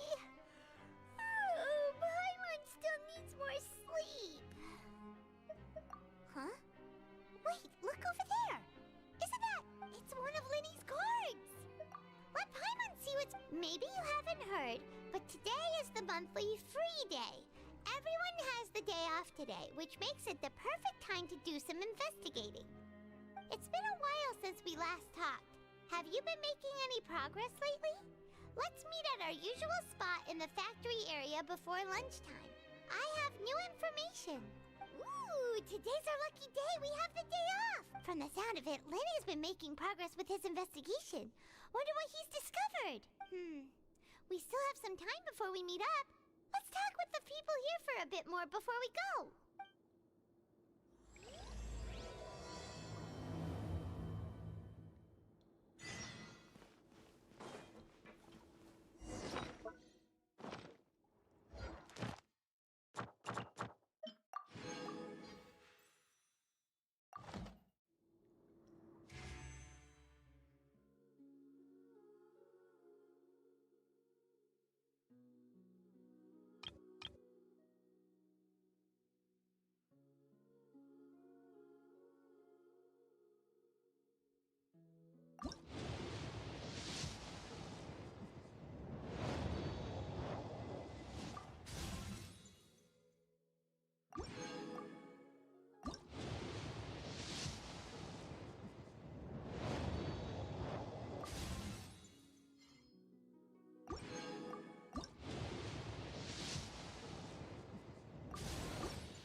Every journey has its final day.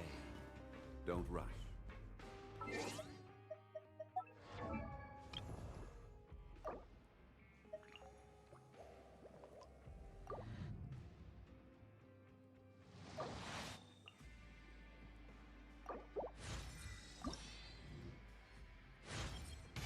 I'm a little more familiar.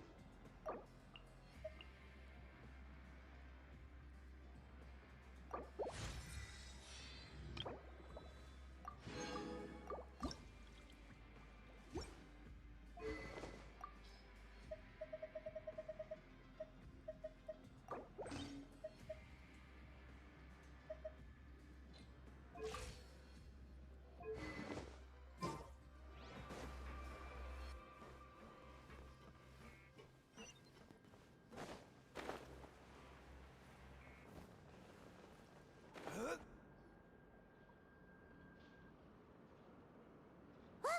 There are some people talking over there! Let's listen in on the conversation.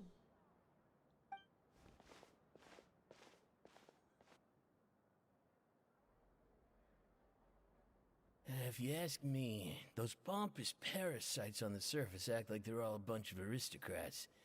Do any of them give half a hoot about a bunch of dogs like us? Hey, speak for yourself, mate. I'm no dog. Oh, you think you're special or something? If you're here, then you're just a convict like the rest of us. I've heard that even if you're released after serving your sentence, going back to life on the surface ain't any better. Once a criminal, always a criminal. We're marked for life. I don't buy that. Hey, how cool would it be if the whole world was destroyed by a giant flood and everyone had to start over from nothing? What kind of filthy bilgewater are you spewing? I have family up there. You best shut your sewer hole with talk like that. Listen, things ain't so great on the surface, but who says that you have to leave? I've heard that you can still stay here and work even after you've served your sentence. Not bad if you ask me. Who wants to live in the ruddy overworld anyway? And what makes you think they'd want to hire someone like you? That's one of the great mysteries of the universe, how someone as useless as you is so confident. Whoa. Sounds like they're really unhappy about the overworld. Speaking of which, Paimon never... That's true.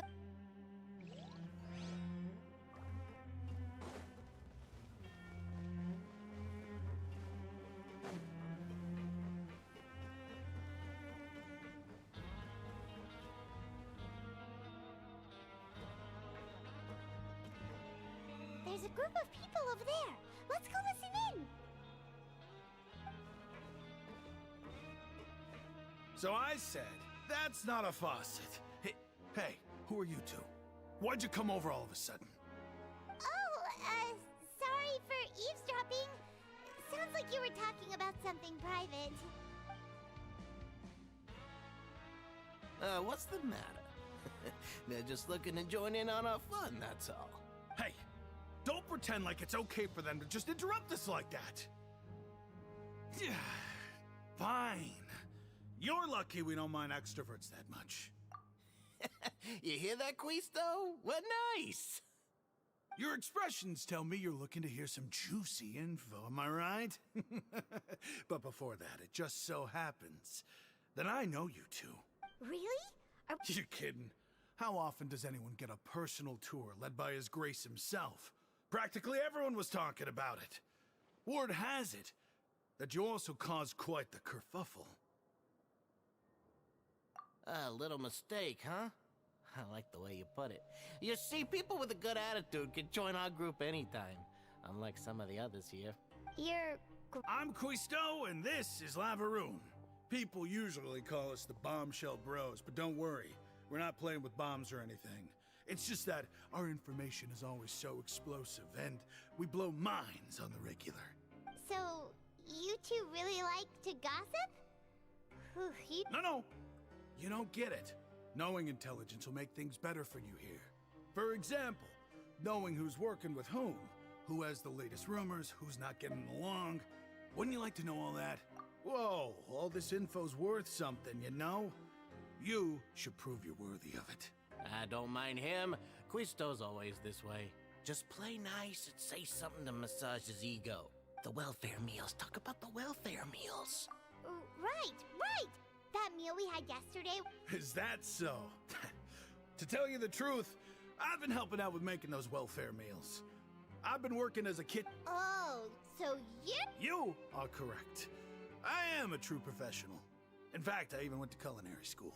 Since you like my cooking, I guess that means we share similar...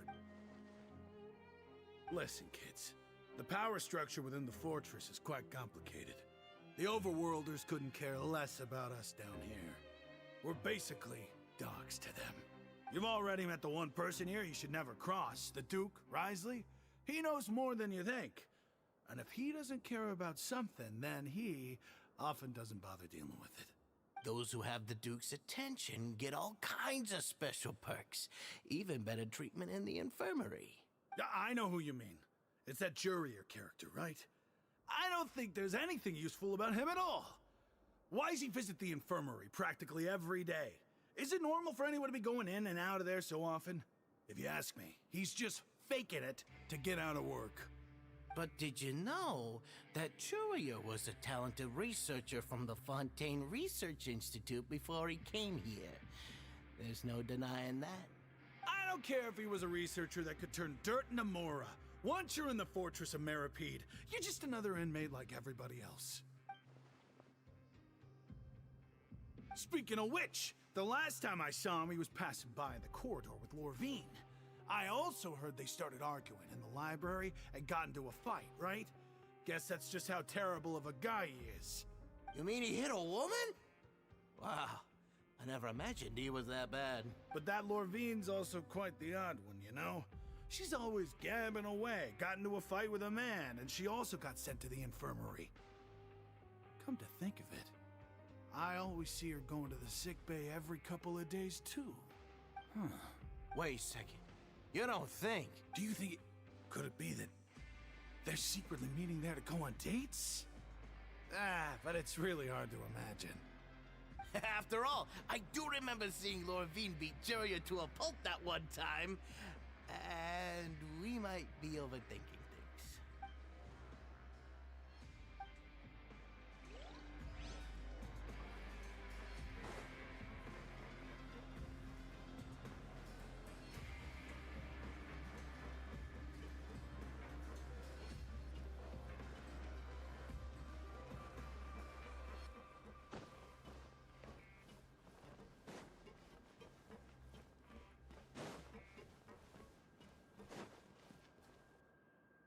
Hey, you over there? Yeah, you. Say, do you like playing card games? You know, like Genius Invocation TCG?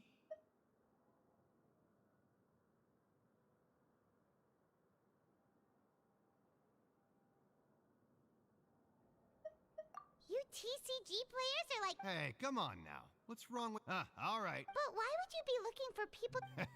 Whether you're throwing down cards or... There are lots of card players here in the fortress. When I saw you, I immediately thought, sure. Great!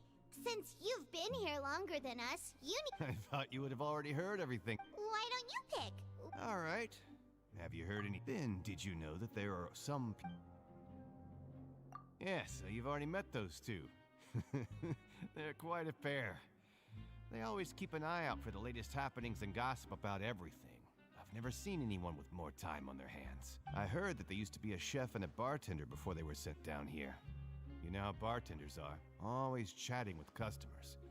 And chefs love to pass the time just hanging out when they're not cooking. Good to know. Let me think. Oh, did you know that the Duke was also a convict in the fortress of Meropide before? Huh? Wait, are you serious? That's right. The Duke was an inmate just like you and me. Seems he was exiled here for committing some crime. Who knows how he ended up rising up to become the warden, though? To go from an ordinary inmate to becoming the manager of the whole place? I'm not gonna lie, I kinda respect that. A forbidden zone? It's just a rumor we've been hearing. Anything else? Okay, we've talked to just about everyone, and it's about time for us to go meet Linny. According to the...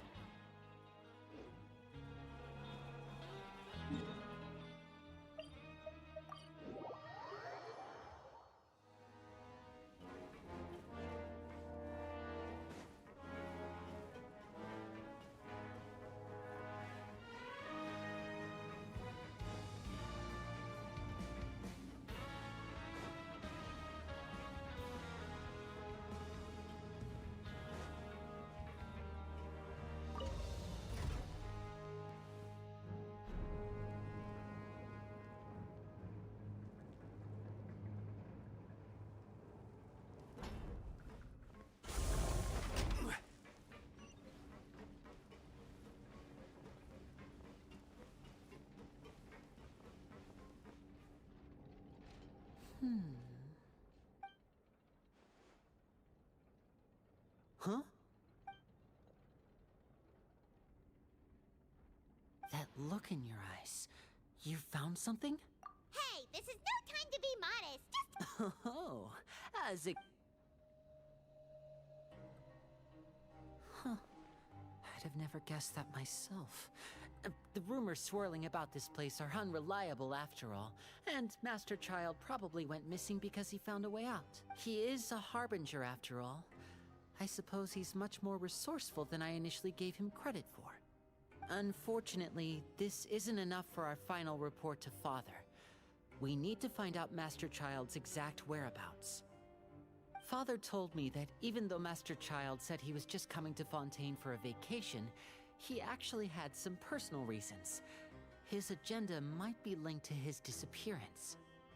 his escape route is already flooded, so we'll have to task someone with professional diving skills to chase after him. Well, when you put it that way, it's obvious that only Fremine would be up to the task. Bingo! He's working today. Coming here as a group would have attracted too much attention. I'll talk to him about it later. It's the least I can do.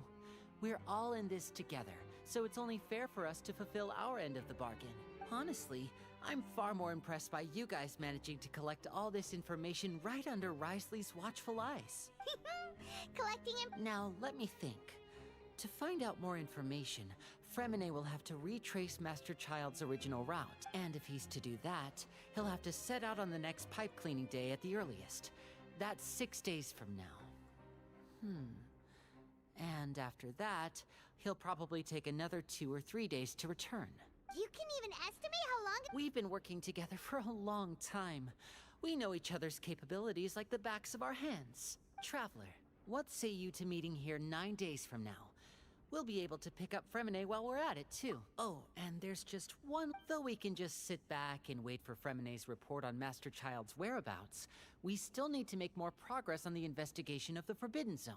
Fremine's no master of disguise. Lynette's still working on getting intel from the other areas, and I'll need to spend some time helping Fremine prepare for his diving mission. So, you are the only ones we can count on. What do you want us to do? Will it be hard? Well, I won't call it easy per se, but I think you'll be able to pull it off. Listen carefully.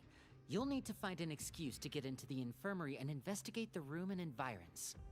You've mentioned several sketchy-looking people always meeting at the infirmary earlier, so it probably has something to do with the secret we're hoping to uncover. You've already met the head nurse, so she'll be less suspicious of you. Investigate the internal structure of the infirmary and any active dealings within, and pass those on to me alongside anything else you're able to discover. But also, there's no need to take risks. Don't forget, safety always comes first. My apologies. But that's not a bad thing, right? All right, then we'll head... Let's go our separate ways for now, then. Don't forget, we meet here again in 9 days. Stay safe.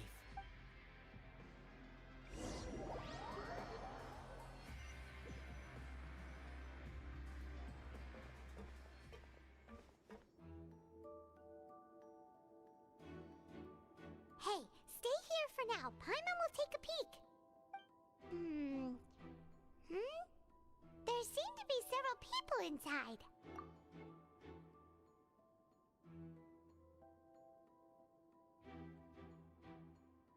Right. It's not impossible.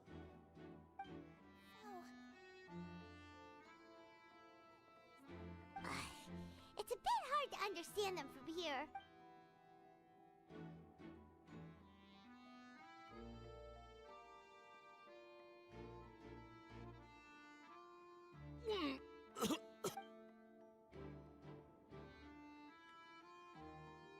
Someone! Please help! He's sick!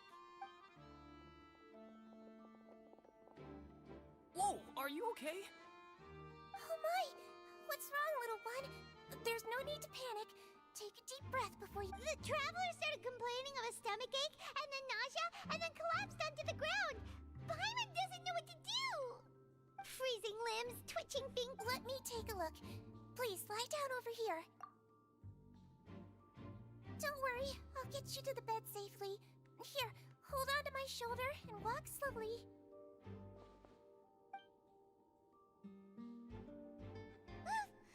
You can do it, Traveler!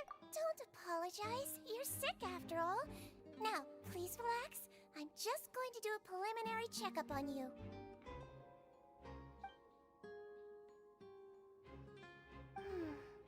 My checkup has confirmed that he... Oh, that's good. I'll continue my diagnosis of the patient now. Don't sense serious damage to you. And here? Huh? But based on... what about here? Oh... I understand. I think you just ate something that disagreed with you. That's all. Nothing too serious. Outside of a pretty bad stomachache when it decides to act up. So that's what it is. And there have been other inmates complaining about the food recently. I'll inform our head chef, Mr. Wolsey, of this problem as soon as possible. Congratulations! The health risk is incredibly low, so you should... Miss Levine, I'll have to trouble you. Very well. And she hopped away.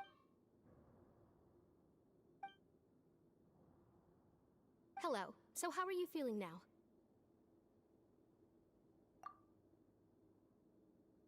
His stomach ache's really bad. If Miss Sijuin says it's not a serious... But it... well, that's true. What do you mean, that's true? That's really misrepresenting the situation. Though they may have committed crimes and gotten locked up here as a result, they still know a thing or two about medicine, and they help Miss Sijuin take care of the sick and injured. Yeah, you're right. But did you have to lecture me about it in front of another patient? Aren't you a patient too? Where did all your energy come from? That's correct. Are you two... We've been sick a while. I come back every once in a while for checkups, and to pick up the medicines Miss Sijuin prescribes for us. That's just the nature of chronic illnesses. As for her... You could say she fancies herself as Miss Sijuin's capable helper because she learned a bit of medical knowledge ages ago. Please watch your mouth, Mr. Jurier. Don't forget that you are the primary reason I have frequent heart palpitations. Hey, don't start arguing now! Please, keep it civil at least.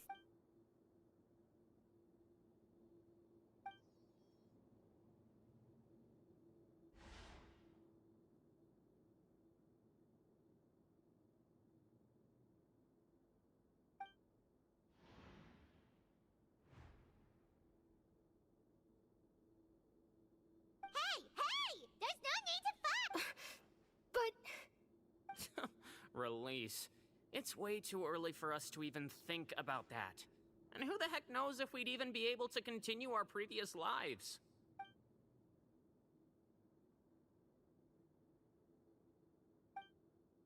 Please allow me to end this boring and useless conversation.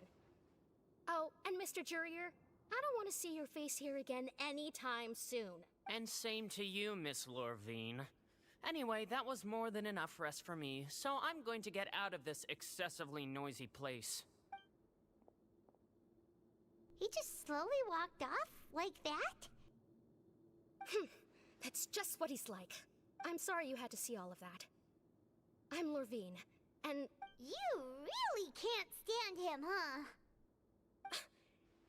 I mean, can you blame me?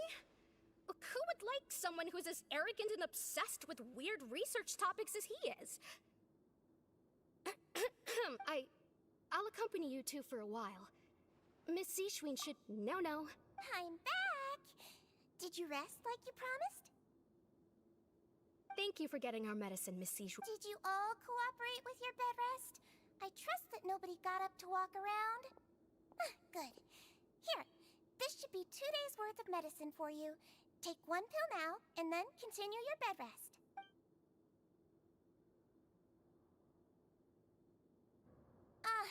Miss Levine, I left in a bit of a hurry just now. Yellow, huh? All right, then I'll also be on my way now. I hope you feel better soon, too. See ya! I'm going to fill out your medical record now. You're widely known as the Traveler, right? I just want to double check. Those two made quite the commotion just now, so why don't we let the... So his primary symptoms are Alright then. Is there anything we should... No, his base constitution is quite good, so I'm sure he'll recover quite quickly after taking the medicine. Please, make sure to stick to bland or less stimulating foods, and don't stay up too late at night. Got it.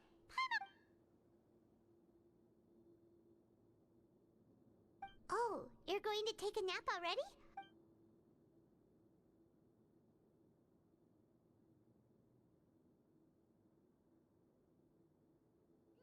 We've been to lots of... So you're the... you're awake. How do you feel? You slept for a really long time, but we never left. Well, now you can go back without a worry in the world. Remember to take your meds regularly, and remember bland foods. Thank you, Miss Sijuin.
Really are something. To be able to fall asleep like that and even sleep talk the entire time, you scared Paimon half to death! No, but you kept mumbling things along the lines of, Pyron, go take my grilled fish and put down the Adeptus Temptation now! Paimon talked with Sijuin the entire time you were asleep. She seems like she's just a sincere nurse, and Paimon didn't notice anything unusual in the room. Are you sure we're not going off track with the infirmary?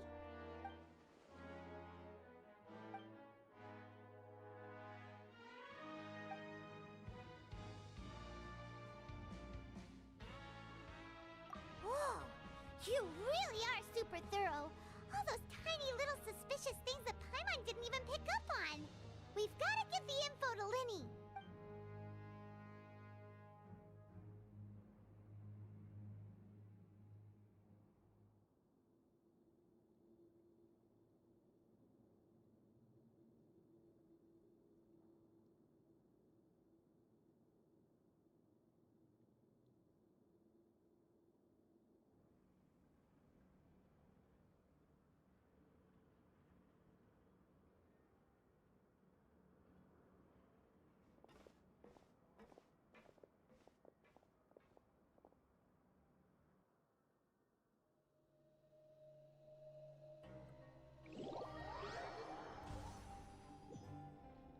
Today's the day! Let's go meet up with Linny!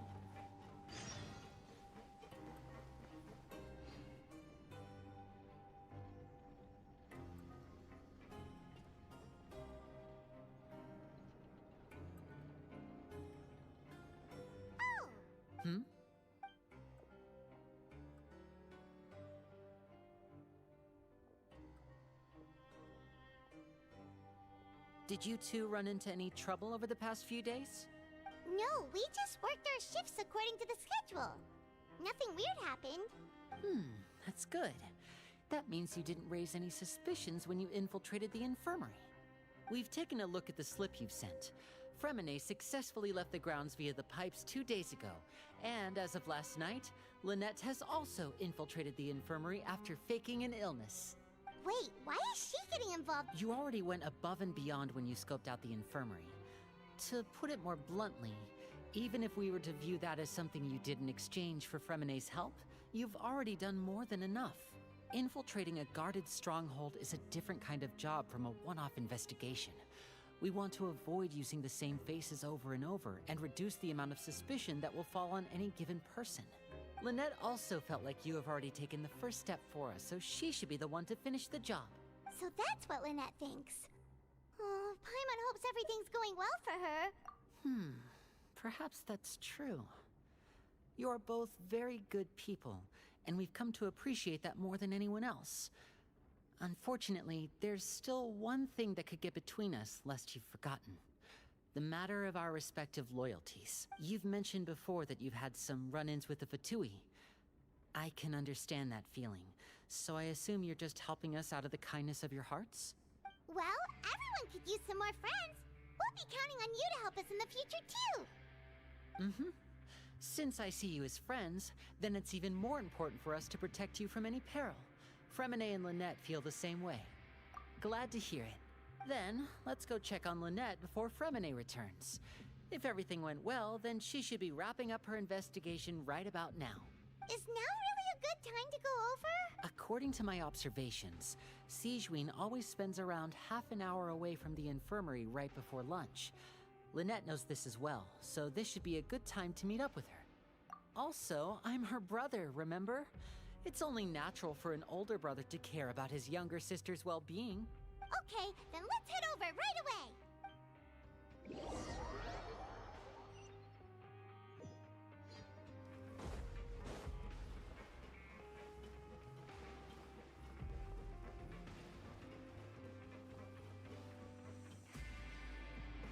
Lynette should be here right now. Strange. As expected, Sigewinne isn't here, but why isn't Lynette here? No, Lynette rarely deviates from the plan.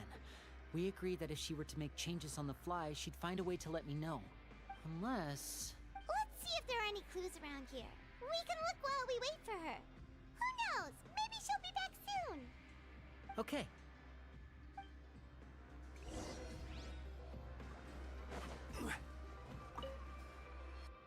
There are some books here and a few files. They all look like medical records. Advanced nursing, how to raise the spirit of your patients, a quick guide to the psychology of emotions, and the meaning of laughter. These sure are some interesting books. Who knew Sigewinne would be interested in these kinds of things? She even has books on understanding people's motivations and feelings. Is it because she's a Melusine? Or does she have a need to understand her patient's emotional state? Seems quite normal to me. These are skills that would come in handy for a nurse from time to time.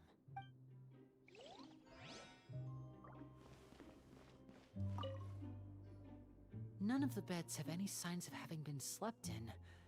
Except that one over there. That's the one Lynette must have used, right? You said she was pretending to be sick. She would have said her migraine was having a particularly bad flare-up. Generally speaking, the head nurse would then ask her to lie down and rest, while she left to retrieve the medication. Which means, either the head nurse didn't return the entire time from when Lynette laid down up until she left the bed, or the nurse intentionally left it this way.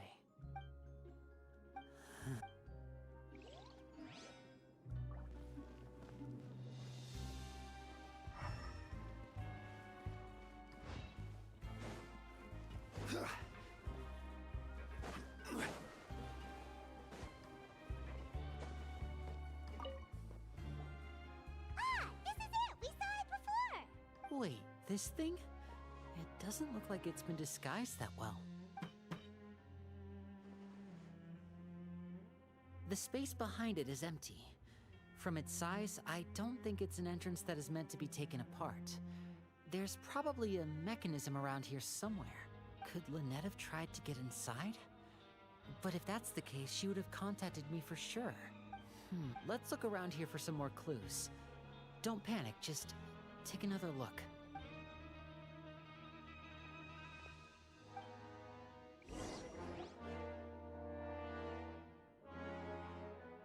Hey, you guys, there's a slip of paper over here! A slip of paper? It's right message written on it too. It reads, out of respect for your usual practices, I'll use a piece of paper or card as the medium to pass on my message. This is... Is that all? The back. This is... Show me! Now! That look... Would you care to guess where... No. Could she... Wriothesley... Did he deliberately leave the infirmary unguarded to use it as bait? Wait, you mean he was aware of our goals from the very beginning? But why? We didn't run into any trouble last time, and he also never reached out to us since. Yes, that is a crucial question. Wriothesley, he doesn't do anything without a clear goal or reason. So this means he had no concerns about your activities from the very beginning. You're not from the same camp as us. You were sent down here by Nervulet, so you have no conflict of interest with Wriothesley. We're a completely different story, though. I'd like to know that, too. Why did he only go after her? Don't panic, just think everything over. I have to stay calm. This is not like what happened last time. The situation's different now. Wait, you're right. Wait, but that means the fact that Fremine was able to leave the grounds. Could Wriothesley have let him go as well? But what does he gain by letting Fremine leave like that? So he's challenging me and trying to provoke me, I'm sure of it. We never should have sent out Fremine. We had to go through all that trouble to find an opening to sneak him around the guards and into the pipe, and we even thought luck was on our side. If Wriothesley let him leave on purpose, then he's probably in a terrible spot now as well. Lenny's getting more and more panicked. Wait, don't be like this, Lenny. Fremine wouldn't have let— No. I'm the leader of this operation, and I'm the one responsible for this team. I was the one who failed to protect them. Hey, don't be reckless! Traveler, please, talk some sense into him! I simply cannot allow Lynette to be abducted again. I have to go. I'll find a way to get them back! He's rushed out the door! After him!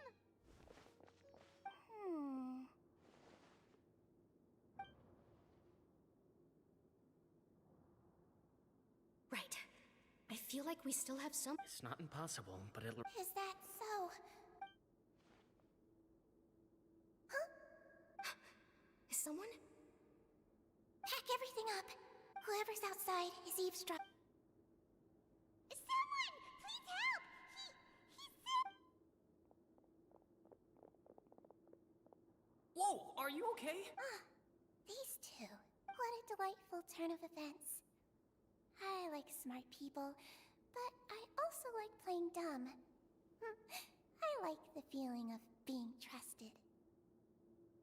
Oh my! What's wrong, little one? Being able to read human expressions is quite the useful skill. Lenny! Wait! It's no use. We have to catch up to him!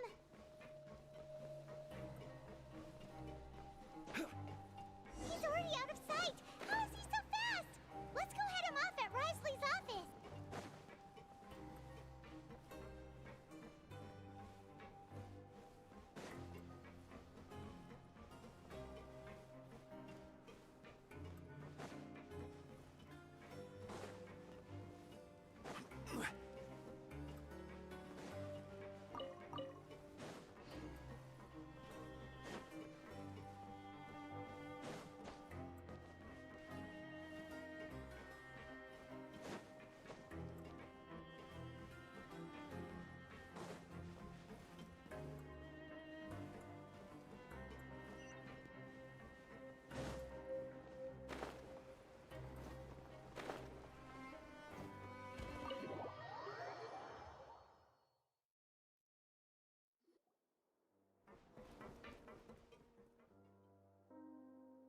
Come out and face me, Wriothesley! Aren't we at an administrative office space? Why don't you at least try to follow even a couple rules from the fortress's indoor management regulations? What did you do to my sister? I ran into the young miss at the infirmary. I'd heard that she was suffering from quite the migraine, so I decided to invite her over for a cup of tea. I do have some teas in my collection that can work wonders against such an illness. Stop joking around! Where did you take my siblings? I have also heard that your performances are quite the spectacle. Maybe she'll appear behind you right now. Is he trying to trick me into turning my head? No, he's probably not looking to attack me right now. You knew we were investigating the infirmary from the start. So you deliberately aroused the Traveler's suspicions and baited us into continuing our investigation, just so that you'd be able to kidnap Lynette. As for Fremine, no, you probably didn't even interfere with Child's escape. You let him go, so you could purge the Fatui members that we had planted into your ranks. There was no need to do so. The fortress of Meropide is a pretty pleasant place. Most people enjoy their lives here. The only ones who act differently are those with personal agendas. It was quite easy to identify your colleagues. You removed our original members and spread the news of Child's escape so Father would assign our team to come down and investigate. Fremine is all— One correction. Lynette is in my hands right now, but Fremine is not. He's not? What do you really want? Lenny! Oh, wonderful. Everyone is here, so I'll only need to say this once. Thank you. Eager and to the point, I see. Alas, only Miss Lynette is currently having a cup of the fortress's finest tea. Although, as per your original plan, Mr. Fremine should also have returned to the fortress by now.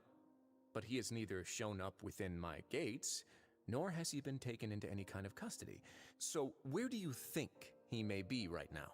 Wait, you can't mean you locked him outside in the sea? I closed the fortress's gate to the outside world. That's all. Fremine's a star diver, so he should be fine, right? No, we're still here, so he definitely tried to find a way to come back for us. So we can't assume he might have made a break for the surface. But why would I do this, you may be asking? To have an audience with you, of course. My intel tells me that Mr. Linney is a great magician, so it's only natural for me to want to have some cards of my own when it comes to negotiating. Besides, I do recall you mentioning to Miss Lynette that you've always wanted to have a face-to-face meeting with the Lord of the Fortress of Meropide, regardless of whether it was in a personal or a professional capacity. Well, you got your wish. So, you've been keeping tabs on us before we even set foot in the fortress. Some of my folks just happened to hear a thing or two, that's all. In any case, I will be straight with you. I was willing to play dumb and turn a blind eye, so we had a pleasant few days playing games together here. But once you started focusing on the Forbidden Zone, all of that changed. Mr. Linney, the cards are stacked against you right now. Miss Lynette is in my hands, and Mr. Fremine is still slowly being pickled out there in the brine. You know just as well as I that he cannot last out there forever. You need do but one thing to guarantee their safety. I would like you to contact your superior, and ideally invite her over for a cup of tea with me. You want to see Father? But why should she bother giving you an audience? Well, if she cares for the well-being of her dearest children, she should have plenty of motivation to join me for a parents' evening. I've heard that the bonds between the members of the House of the Hearth are like the bonds of family. I don't see why she would refuse. Why did you think Father sent us to handle the Fortress of Meropide? This place is basically a no-man's land. It wouldn't be fitting for anyone as important as a harbinger like Father to come here in person. Oh, I see. So it's because she doesn't care for my place here. That's such a shame. After all, I've amassed quite the tea collection. I was looking forward to sharing it with her. Both Monsieur Neuvillette and Lady Farina have already received many samples as gifts. Was this the extent of your master plan to get to Father? No matter how much pressure you may put on me, I won't allow you to use us to blackmail her. You people really are difficult to get along with.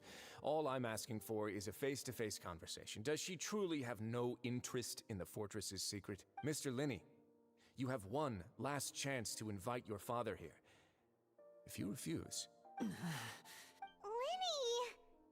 Instead of asking why I'm doing this, why don't you try to see things from my perspective for a second?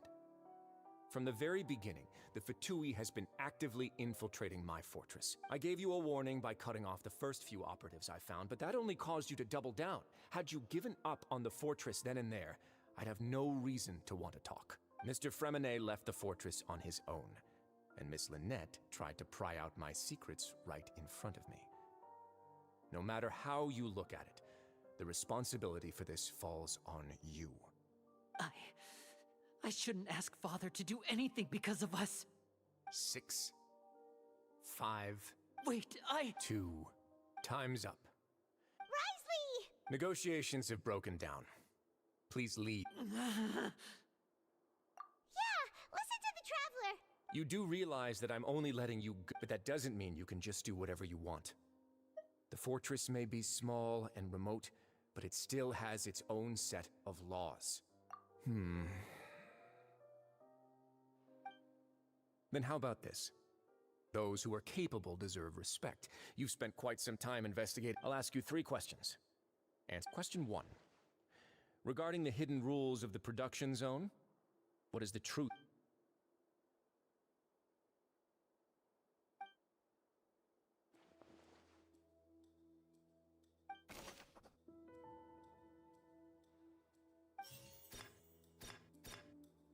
I've been told that the infirmary is always empty for the half hour just before... The Fonta promoter has been struggling because he doesn't recognize the real value of coupons. We often see Miss Sigewin observing the prisoners at work near the production zone. It seems Fonta's internal report suggests that they're starting a new trial of an unnamed and unpackaged product. But the product has to undergo a trial because even Fonta... The research notes said that the Melazine race perceives the world very differently from humans. As a result, according to Collins, the Pancration tournament...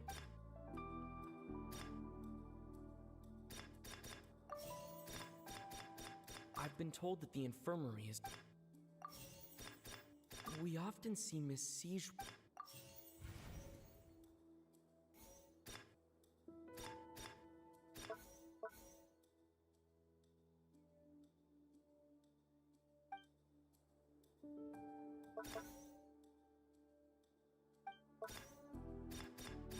The Fonta promoter has been We often see Miss Siege... Fonta's internal reports...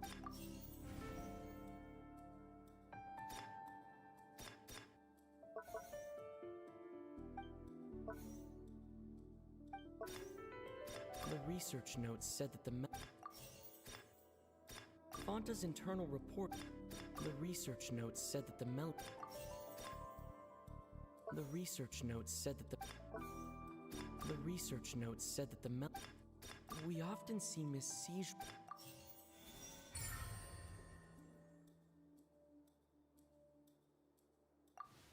So that's what's going on. The hidden rule of the production zone. At first we thought this strange meat must have something to do with... She often visits the production zone to observe the workers out of her sense of duty as the head nurse, as well as her genuine... Sigewin has only the best intent. Unfortunately, Melazines as the recipients of her lovingly prepared... Are we on the right track? Not bad. You've uncovered Sigewin's secret and even guessed her intentions correctly as well. It's nice to know that her efforts have not gone unacknowledged. All right, now for my next... There are also some hidden rules in the Pancration.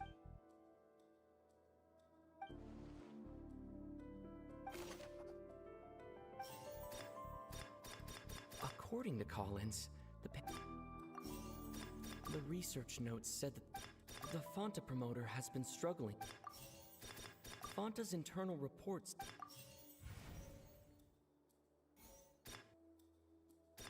I've been told that the We often see Miss Sigewin observing the research notes said that...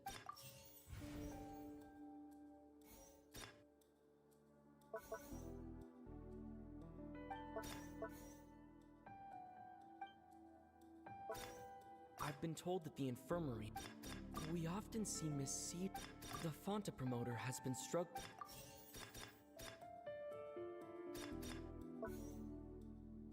The Fonta promoter has been... Fonta's internal reports said...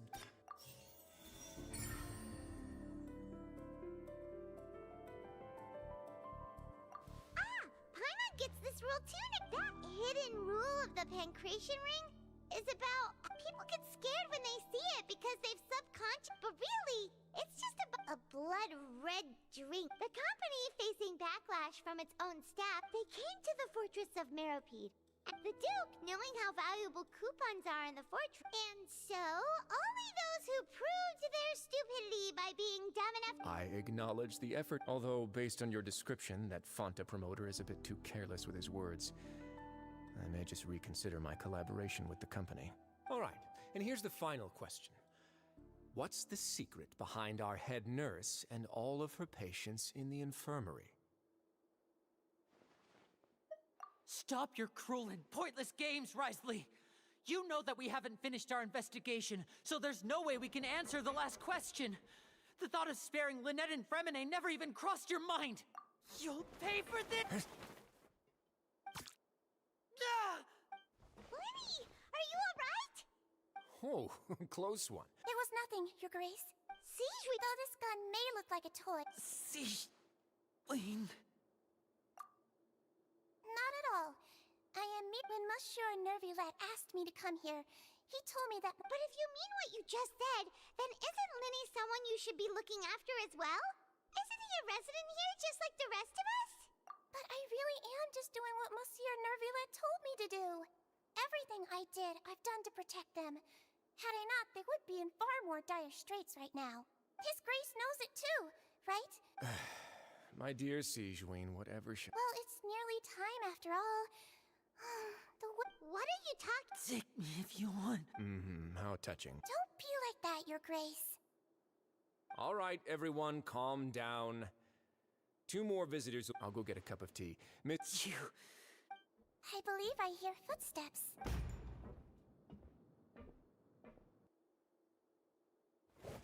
Some space, please. Ah, Miss Clarande. Fremine... What's going on? What is Clarande doing here? Work. I'm sorry about shooting you, Mr. Linny. The tranquilite... What happened to Fremine? Wasn't he diving just outside of the fortress? Why is he looking like...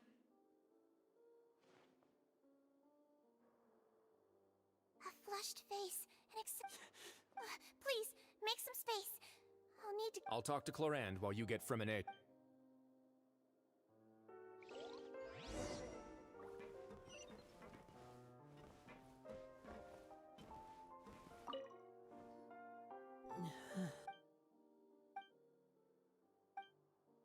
How is he? These symptoms are probably caused by an... Of course, it would be better... Sorry. Why would he ingest a large amount of Please, look after Mr. Fremine for the moment. I'll go fetch some medicine and a respirator. Where is she? Oh, she just took a nap in an empty room after I tranquilized her.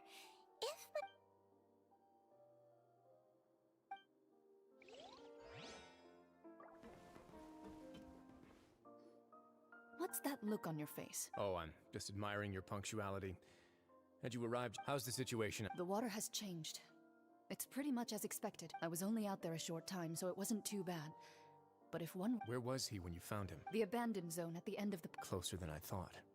Locking the door was necessary. Well, I did try to convince... It would probably work on Nervulette. It's a bad sign if you're happy. Want some tea? Not particular. Fine, I'd like to get some tea. Might as well then, I suppose.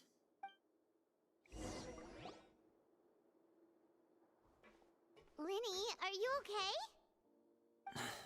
I'll be... Are you sure? My hands and feet are still a bit weak. I'm back, everyone. Lenny! Fremine? He'll be fine. But for...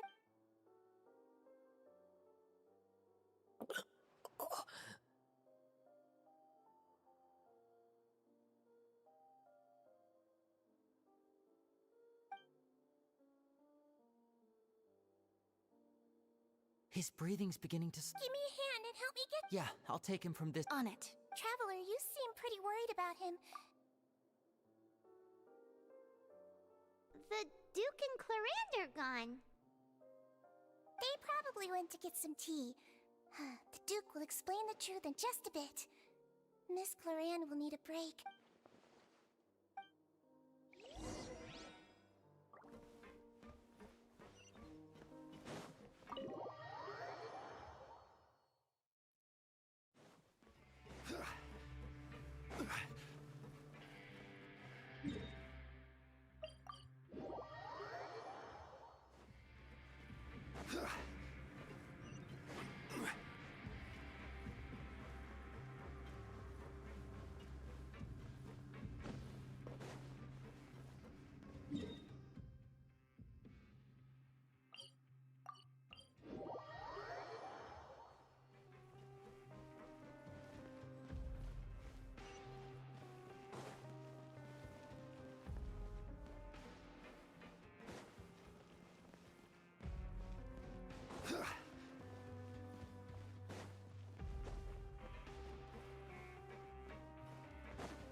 He's awake.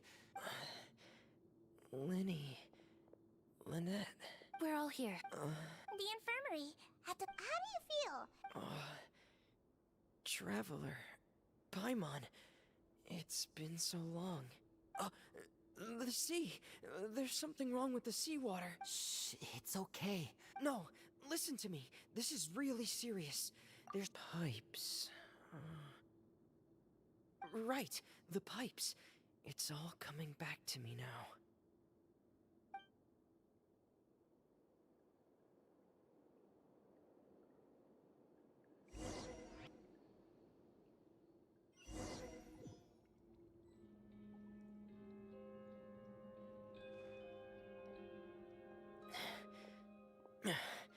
I'm in.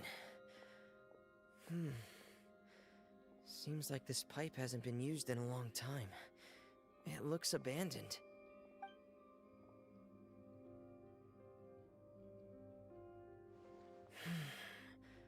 Where could Master Child be?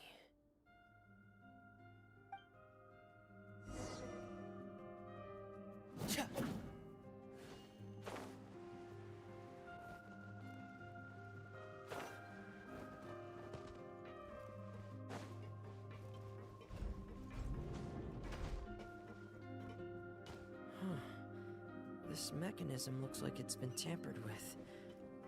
Could he have done it?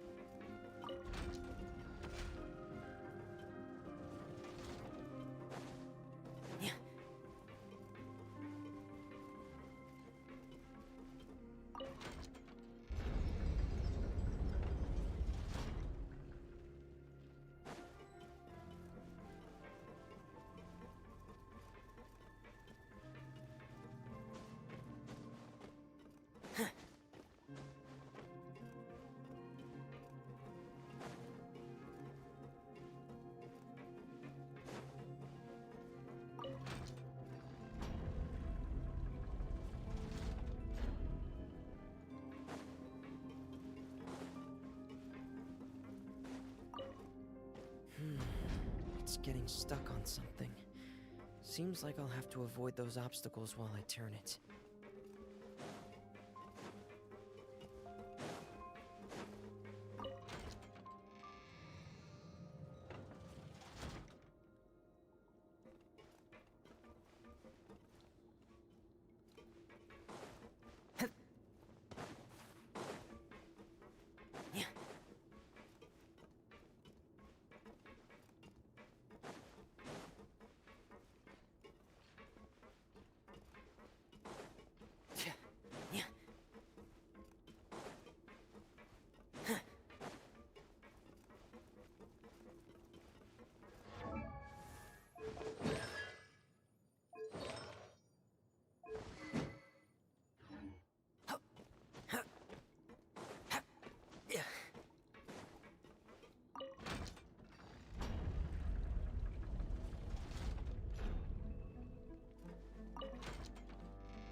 This is where the water starts.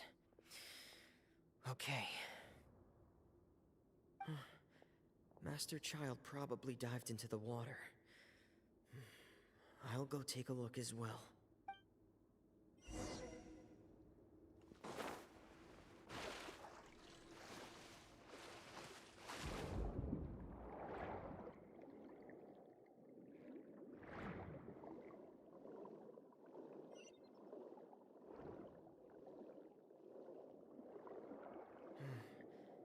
The vegetation here is a bit more sparse. These traces aren't natural. A person must have left them, and recently. There are traces here too. I need to keep going. Huh? The traces are gone. But I don't see where he could have gone from here. Wait. What the? My heart is racing, and it's getting harder and harder to breathe. What's going on? No good. I have to get back. They still don't know anything about what's going on. If I turn back right now, I should still be able to make it.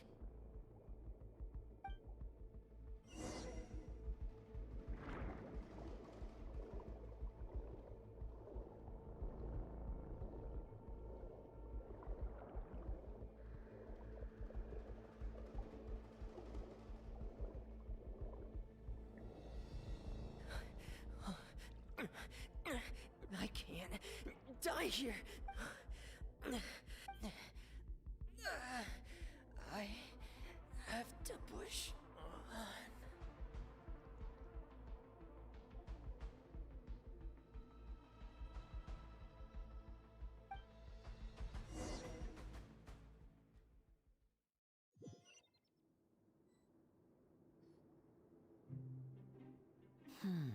So in... That's right. Miss Clarande brought you back. Miss Clarande, You're still too weak, Fremine. Miss Lynette is right. a guest? Then I You should ask His Grace about... Yeah, it's about time he actually told us what's going on. Wanna come with us? No, please go on without me. Lenny. The logical part of my... In that case, I'll leave the infirmary to you. Thank you.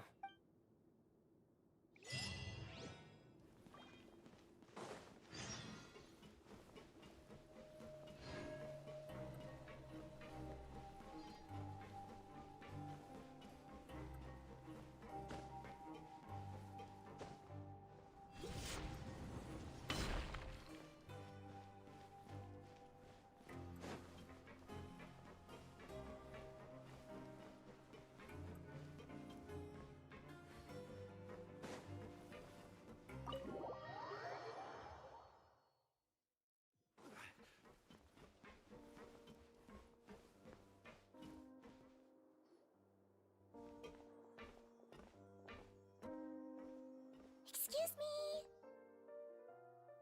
I take it Mr. Fremene's Of course. I've been expecting those two, but... I wanted to check up on... Mostly fine, I think. If you don't mind, I'd like to... All right. Thank you for... Well, want to explain? Of course. Where should I begin? Then Paimon will... No. I just knew they were Fatui operatives sent to the fortress by the Knave. You managed to monitor and stay ahead of them even though you didn't know what they were trying to do? They came here with ulterior motives. I'm quite adept at discerning what that kind of behavior signals. Initially, I thought their goal was just to investigate. Linny suggested that I had deliberately let him escape. But in truth, I didn't really do anything special to help or hinder him while he was here. Everything he did, from finding helpers to leaving this place, he did on his own. Of course, it's inevitable that the Knave would make a big deal out of her fellow Harbinger's unexplained disappearance. I'm also quite curious about where that Harbinger went. So I figured I might as well let the Fatui do their own investigative work. All I care about is the answer. So you were hoping Linny's group would just do your work for you! You make it sound like that's a bad thing. Unfortunately, things didn't go as planned. I assume that Fremine, the Forbidden Zone, has always been Linny's target, and you got roped into that investigation after running into him. I began to intervene out of concern for your safety, and also to prevent the fortress from becoming entangled in more irksome matters. Are the rumors true that you're also a former criminal? Now, why would you put it like that? Isn't staying here all day and serving as the manager of the fortress a kind of Oh, right! Me, of course. I paid her good mora to come down. As a champion duelist, Miss Cloran could be considered to be an independent party. I needed to find an exceptionally capable person to help me get through the impending crisis. And saving Fremine? You can think of it like that, yes. Credit where credit is due, that boy is quite adept at diving. Had conditions not been as hostile as they were, he probably would have found the missing Harbinger already. That's not something you should be asking after. Neuvillette only asked you to investigate. All I need to prove to you is that the Forbidden Zone had nothing to do with the Harbinger's disappearance. But we've already uncovered that there's something wrong with the infirmary, and we've answered a bunch of questions that you threw at us. Isn't it about time that you answer our last question in return? You make a compelling case. Yeah, Paimon really wants to know. Even if the truth may not be pleasant, follow me.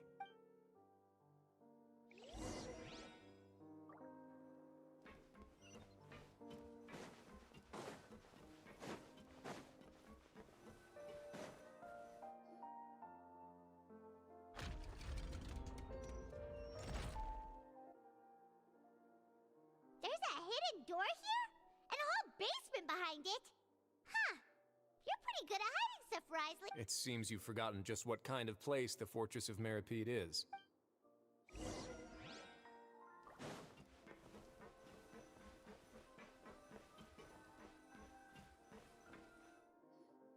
Stand on this. Wait, is there a secret mechanism or... Whoa!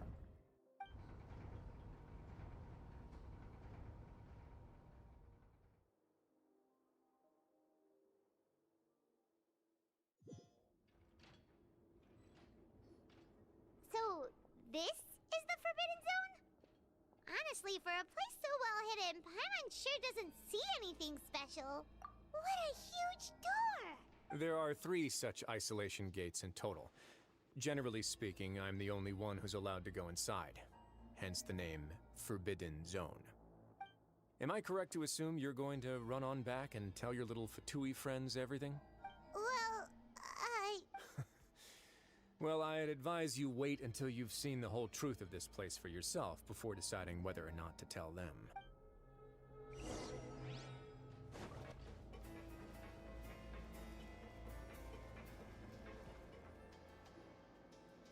Huh. So there's a switch on the side. Stand back.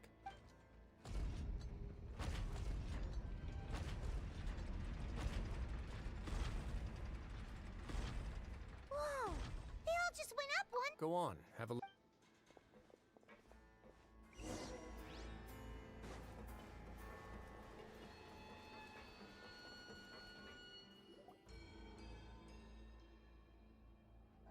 I've been interested in what lies beyond that gate ever since I assumed leadership of the Fortress of Meropide. Of course, it would be unwise to recklessly open it, but it'd also be risky and negligent to simply ignore any potential danger that could be behind it. The readings on that dashboard have not budged since the day when I first laid eyes on this place. But over the past year, the needle has crept upwards from its original position, likely because some parameter it's been tracking has changed, if only infinitesimally. Normally, I would have ignored it, but I happened to have some free time when I noticed it, so I investigated. Any guesses what the reading could be tracking? Very reasonable guesses. I've considered both of those as well. Unfortunately, our dashboard is tracking something less ordinary. The temperature should vary with weather and climate changes, so for something that rarely shifts, the water pressure is more likely. We ran a few tests to increase the pressure from the outside, but the readings didn't change at all. Later on, a few more possibilities occurred to me, such as a potential connection with the primordial sea. I began to make a few preparations based on that hypothesis. Over the past few days, the needle has moved again. With that, and the symptoms that Fremine displayed after leaving the fortress, I can now confidently conclude that the readings represent the concentration of primordial seawater in the seawater nearby. The concentration of primordial seawater? But we're already under the sea! And that is precisely the problem. We're at the bottom of the sea, and now we're surrounded by toxic seawater. Somehow, primordial seawater got mixed in, and the concentration is steadily rising.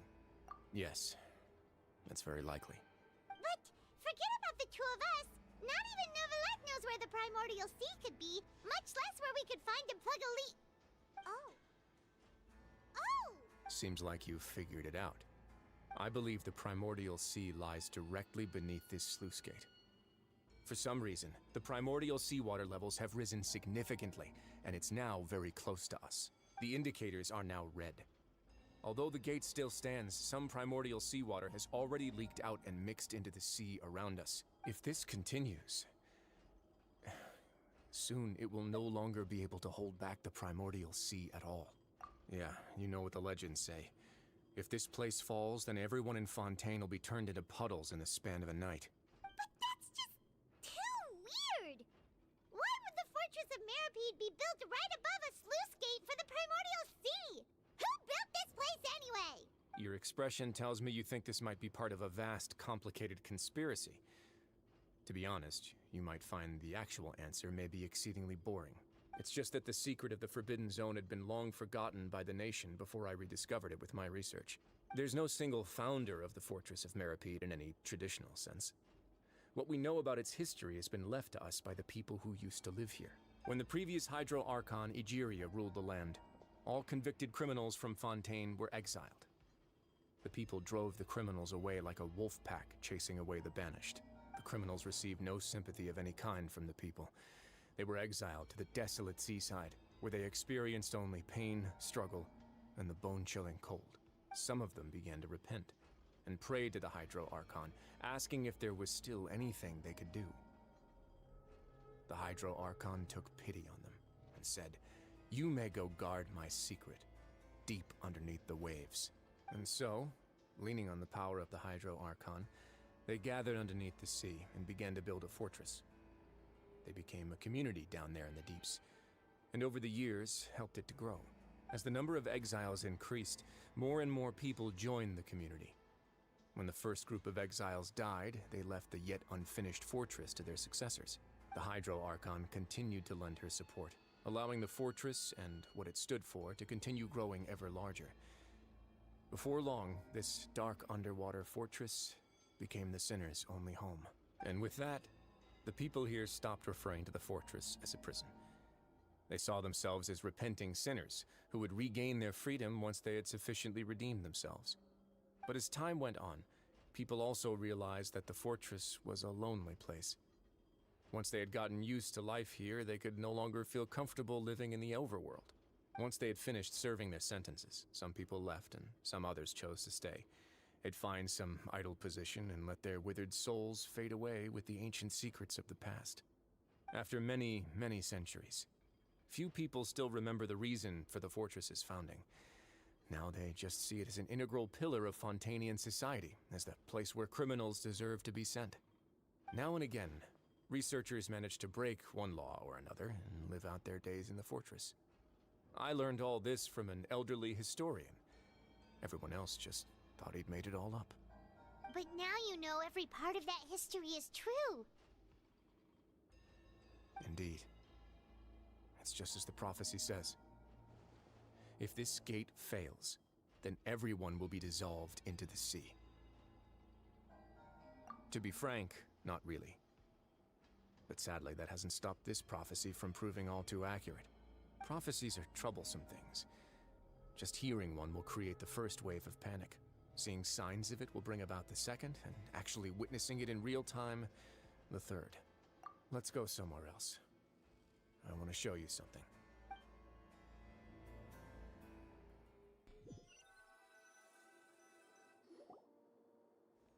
This is it. Your Grace, perfect timing. The results from our last round of experiments have... Wait, Jurier, he's not alone! Huh? No need to panic, you two. I've already told them about our plan. What? After you warned us not— I'm skeptical as well. Are you sure they are The results speak for themselves, don't they? These two may already know more than you could ever imagine. All right then, if Your Grace insists. They seem harmless enough, so I'll trust them for now. Well, how about some reintroductions?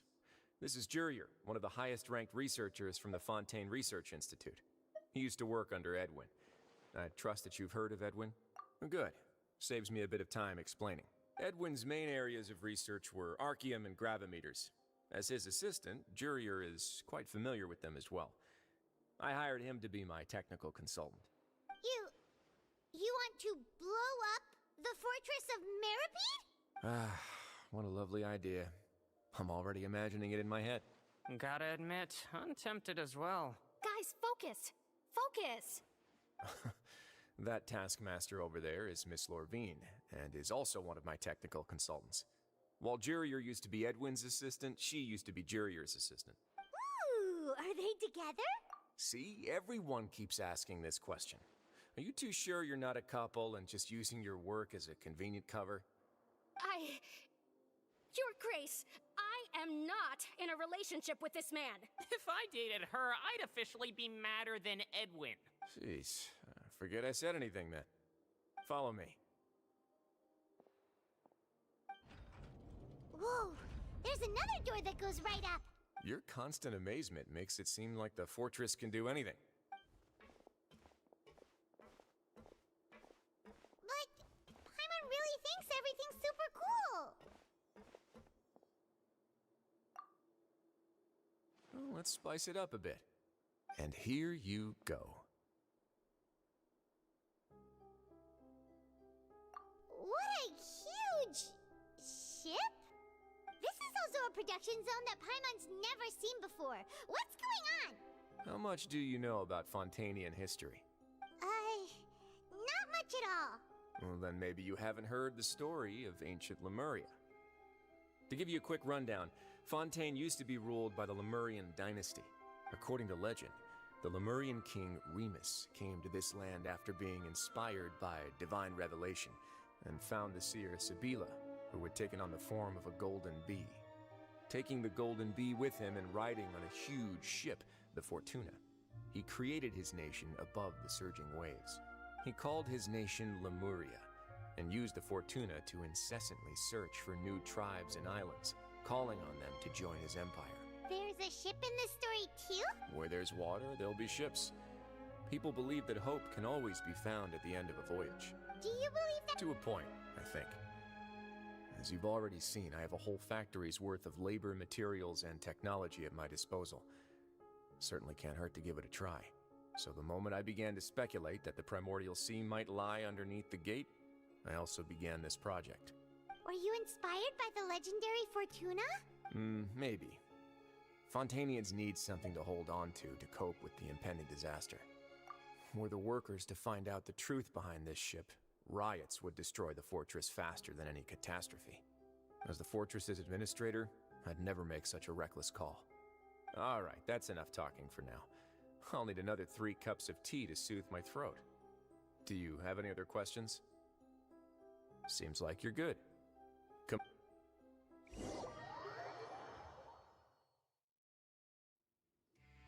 I'll leave you here for now. Oh! No worries. But don't forget, it's up to you whether or not you want to share what you just saw.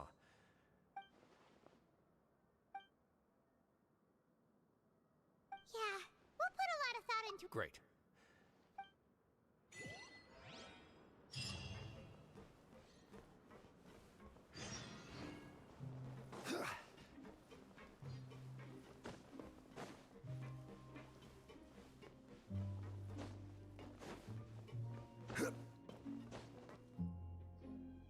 We're back! Welcome back. How can you be so much like Risley? Huh. While I was sedated, I could still— Must have been Risley and— Yeah, I heard one— I really can't make sense of this place. So, Traveler, Paimon, were you able— Yeah, he explained— Very well. Then, would you mind checking your answers against my speculation? Yeah, I took— Nobody else is around, and Miss— All right, then I'll posit my theories. I asked myself 3 questions. Firstly, why was Fremine affected by the primordial seawater? It was because he dove into the sea. Whoa! That's our list. Secondly, Risley's attitude changed dramatically during the course of our— I spent quite a long time thinking about this. If he has been what's more, The fortress of Meropide is not part of Fontaine's court system, nor does it report to Udex Nervulet. Wriothesley is basically the king of a no-man's land. As long as the fortress doesn't do anything about Master Child's disappearance, Father can use it to pressure the Fontaine authorities. And while the two factions are pitted against each other, Wriothesley will be free to move between the parties. If I had to guess, he probably has something that he's working on himself. It's likely related to the secret of the infirmary. You're super... If Wriothesley does have a plan, what could it be? All I know for now is that his plan probably has something to do with the changing nature of the seawater. He's even gotten Cloran to help him out. That can't be the full extent of what he's doing. There's probably a secret passageway behind the block in the infirmary, and there's something big in the fortress that most people here never get to see. He has a bargaining chip, and it could be important enough for Father to deal with him directly. I don't have enough information, so I have...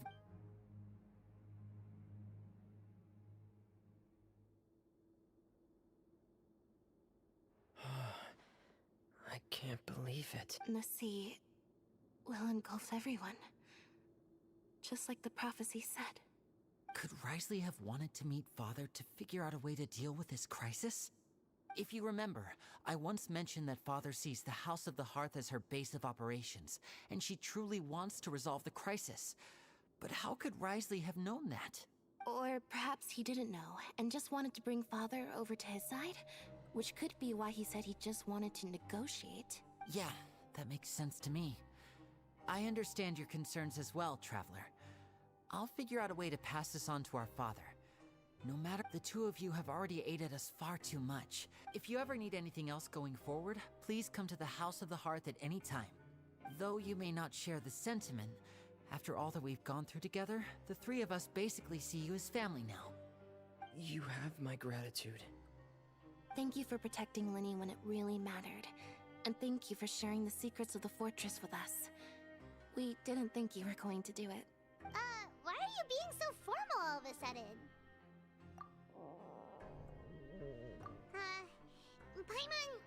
Paimon's hungry. Oh, Alright, then we'll catch you guys...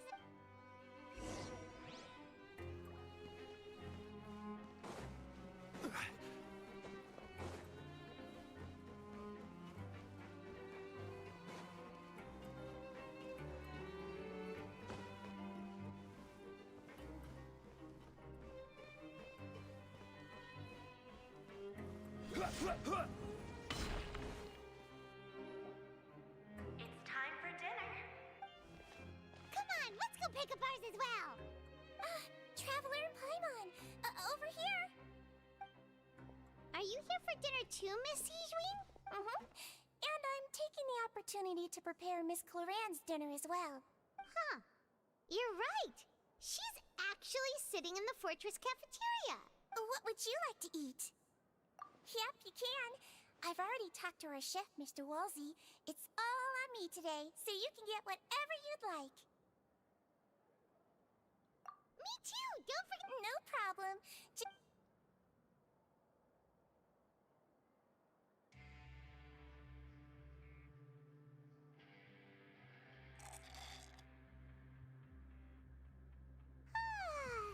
delicious. Paimon's so happy. Paimon wants to feast like this every day. Feeling full yet? How's the food? Delicious.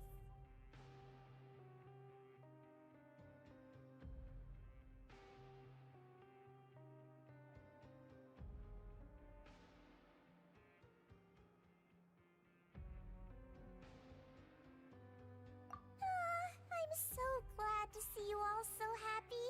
Oh, see, the express... Sijween, do you do this to help your patients or to better understand human beings? A bit of both, I suppose. I'm a Melusine, which means I'm very different from human beings. I must know what you're thinking if I want to take good care of you. You're really good at taking care of people. Even though you're so short, you still talk and act like an older sister. Really? You're reminded of an older sister? That's great to hear. Oh, and what did you mean back in Risley's office? When you said that you were protecting Linny and his siblings as well? Oh, that.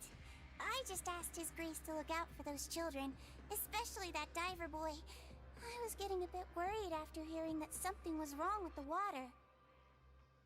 Thankfully, Glorand is very strong and managed to save him in the nick of time. His Grace also sealed the pipes after Glorand left, to make sure that Linny wouldn't impulsively chase after his brother.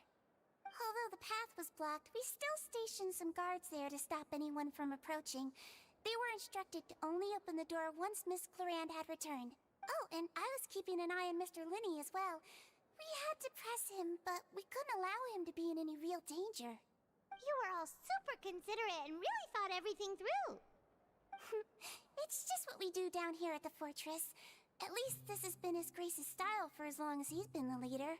Oh, I really wish Monsieur Nervula would come down here more often too. I feel like he'd like it here, with all the darkness and chaos. Get a good night's rest, you two. You both worked very hard.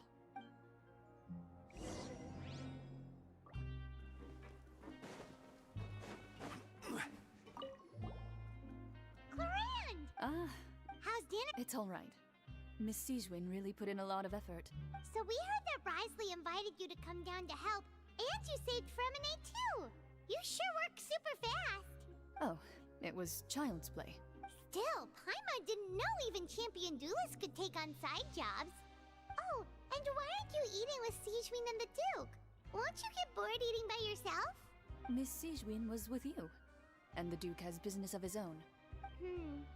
Actually, didn't Navia say that you went out for dinner with her as well? Yeah. First time in a long time. First time in a long time? In the past. You seem to be enjoying yourselves here. Things will be getting messy at the fortress soon. Don't run around unnecessarily.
Much has happened.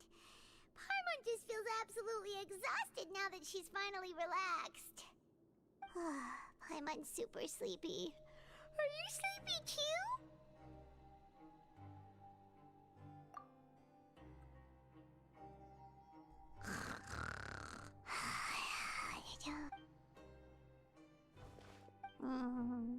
Delicious. Paimon wants seconds. For free!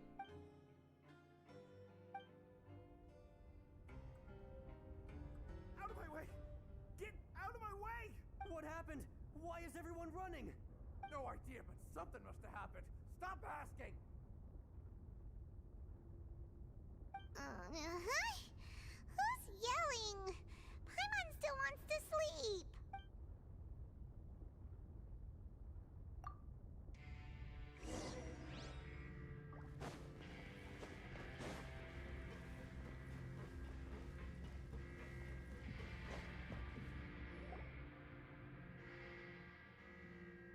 What happened? Why is everyone running around? Hey, what are you doing? There's no time to explain, mate. Goodbye. Hey, wait! What's wrong with these people? They won't even talk to us. They're here! Yeah, there you are! Oh, thank goodness! Great! we still in Lavaroon? Do you know what happened here? We came here especially to inform you. Something seems to have gone terribly wrong just now. His Grace is telling everyone to evacuate and get out of here. Lavaroon was saying you two are new here and you don't have many friends, so you might slip through the cracks. Haven't you heard all the stories like that? An evacuation is successful. Wait, weren't you the one who brought that up? Why is it suddenly my idea? Hey, shut up! Okay, whatever. The point is, you should come with us. Yeah, he said to get as far away as possible. Oh no, it can't be that thing! Whoa, wait, what? What? Hey, where? We have to go find the Duke! You two just go and get out! Go on without us! Hey! Be careful! Attention! Please evacuate upwards and outwards, upwards and outwards. If you're already at the topmost layer, then try to move as far outwards as possible.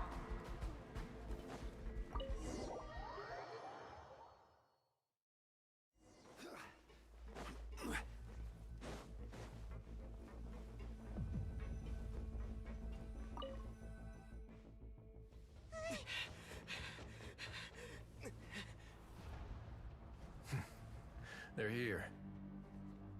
Just like I said. We have it!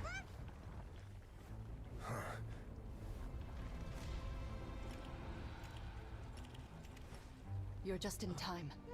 But be ready to run.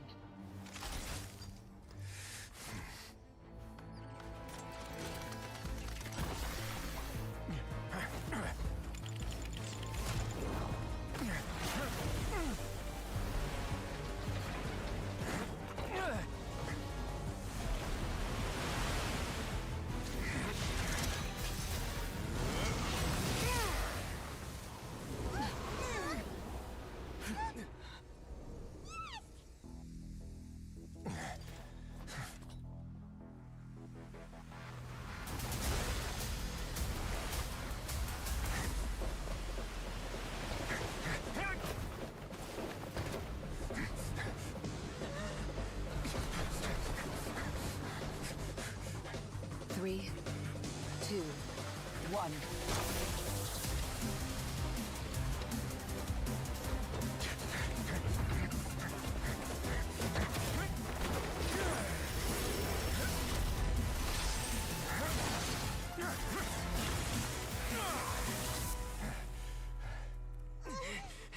This won't hold it for long. Find Neuvillette. Tell him the defenses are about to collapse. Then what will happen to you? Until he arrives, we're the last line of defense.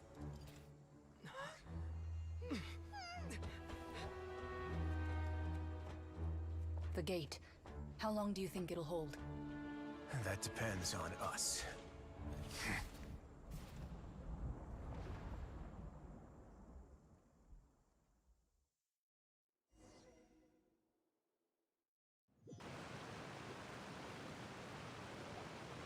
Neuvillette?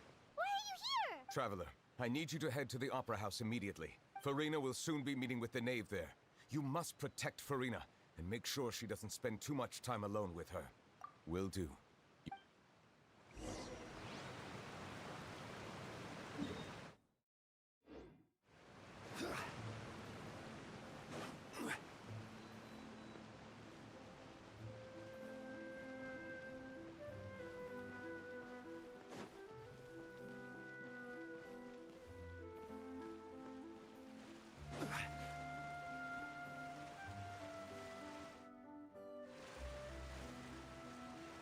Look, there are a ton of Fatil. Are you two the traveler in Paimon? Though I'm sure he's already explained, this should be a mostly cordial conversation.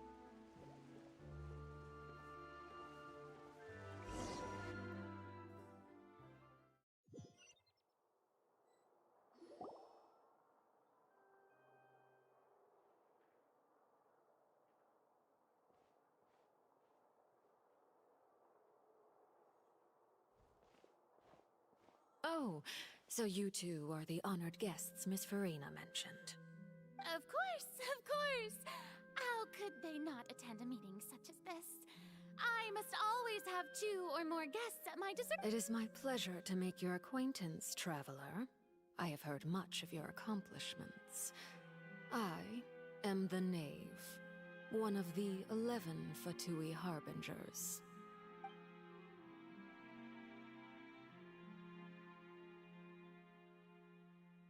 I've already prepared seats for you. Perhaps you two are unaware of how Miss Farina and I do things. You see, we actually recently agreed to get together. See this? This is a limited type of confectionery that Miss Farina simply adores. There are only 16 slices sold every day. Here, why don't you and Paimon have a taste?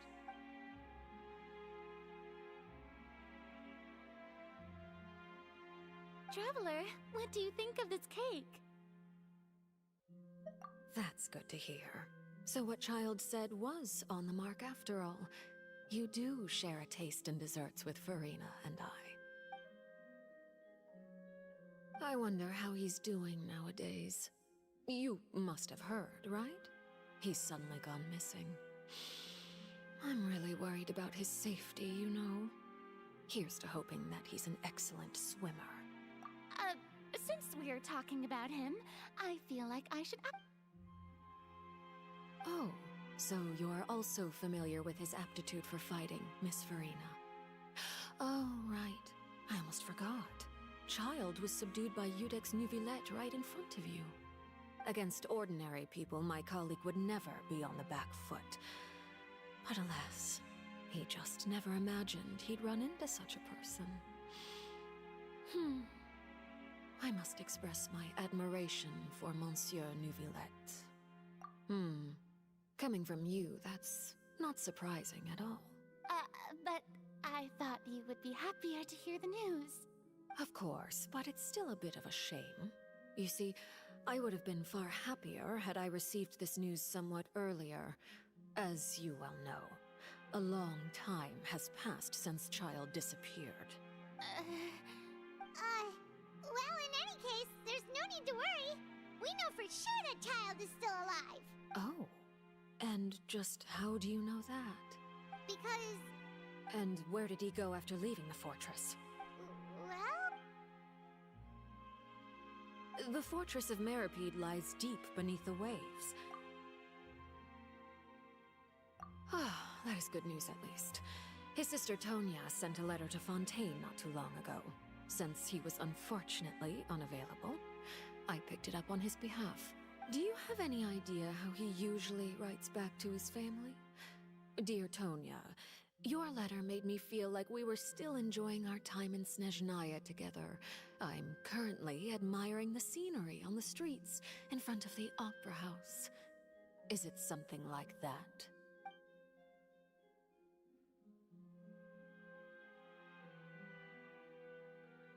All letters tend to follow the same few formats anyway, right? As long as... Hold on. I suppose this is also a sign of things to come, Miss Farina. Huh? I don't quite understand what you're trying to say. Have we entered into the next stage of the prophecy?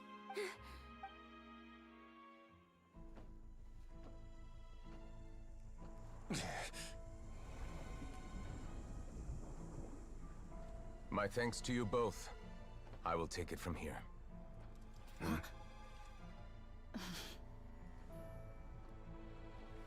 Sure you don't need a hand?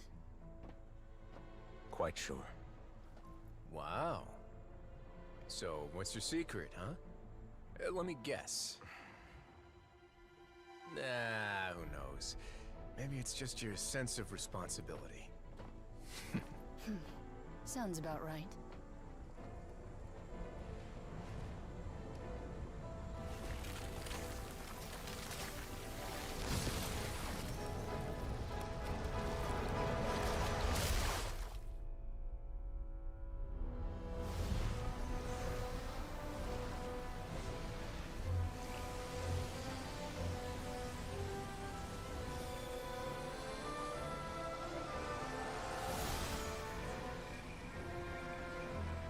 A day may come when the prophecy is fulfilled, and the waters burst forth.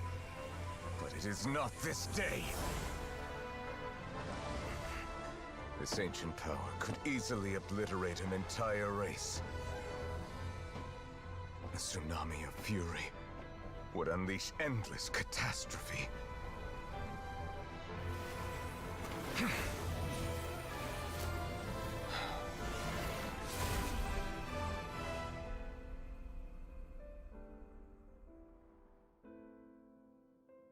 This sentence is too severe. Forgive me for overruling it.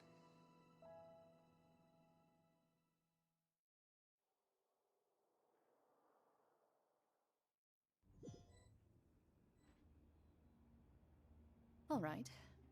Seems like the problem inside has been suppressed. Let me guess, we're safe for now. Indeed. But only for now. I win this bet. You owe me a present. Very well. It was indeed just as you said. We made a bet on the size of your entourage. Cloran thought you wouldn't come down by yourself. I figured you would have at least brought a few people along for appearance's sake. It appears I underestimated just how confidential the mission was. Shouldn't you have gotten used to confidential missions by now? That's just how the courts operate. So what gift must the loser give? Tea? He already has tons of tea in his office. I'm thinking about a set of legal codices. That wouldn't happen to be a dig at my lack of legal awareness, would it? Well, I'm sure His Grace doesn't consider the fortress to be outside the law. I was under the impression... That was obviously a joke. Anyway, you've still got some unfinished business to attend to in the overworld, correct? No need to stay here if you have a pressing matter. We all know you can't leave Palais Mermonia for long. Thank you. I hope everything went smoothly with the Fatui Harbinger.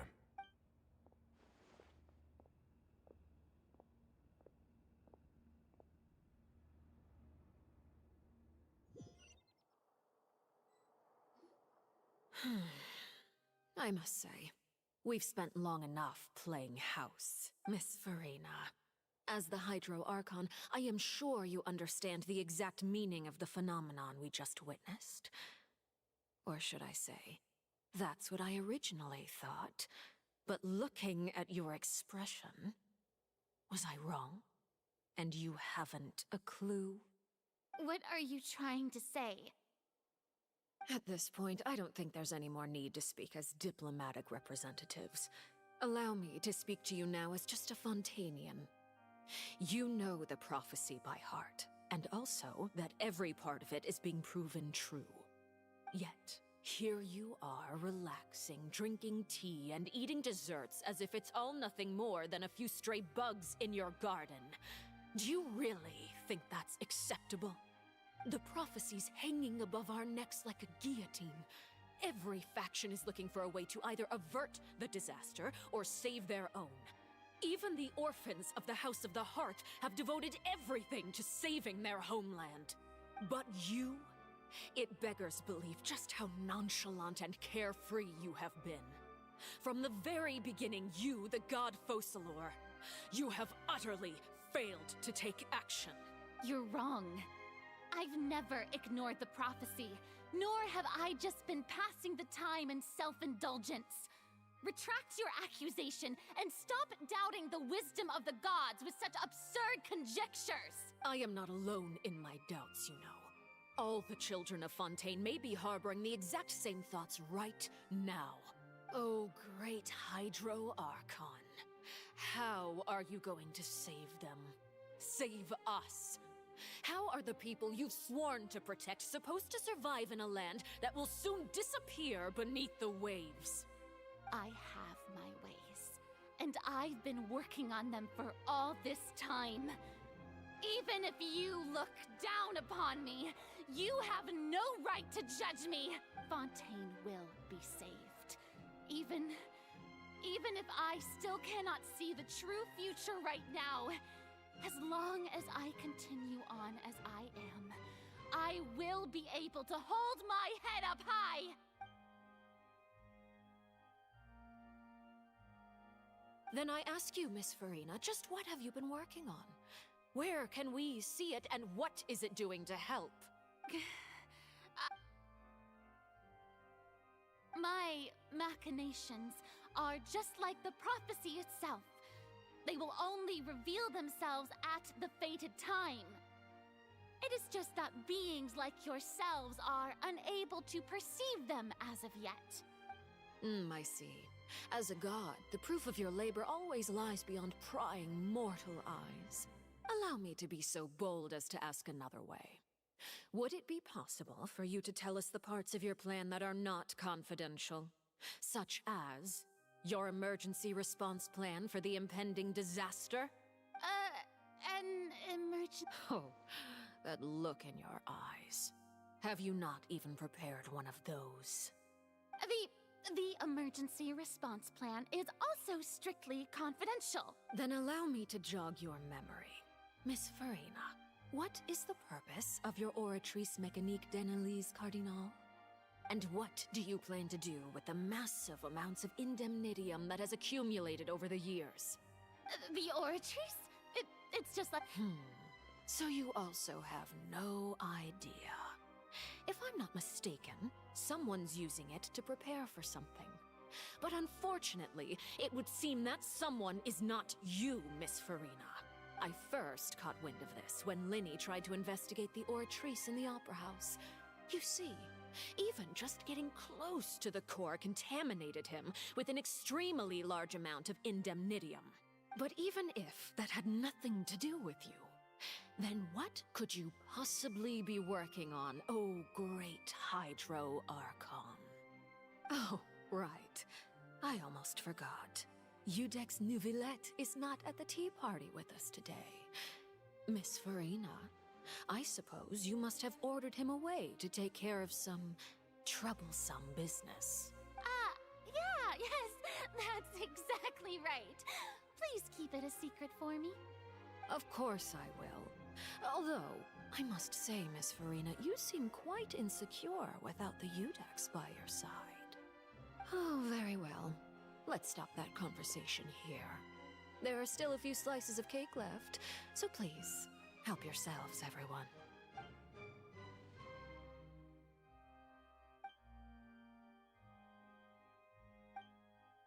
Traveler, I heard that you were recently commissioned to handle a few matters on behalf of the Udex. Why don't you take an extra slice of cake? Those who work hard deserve gratitude and praise. You too, Paimon. Thank you. Paimon will take you up on that offer.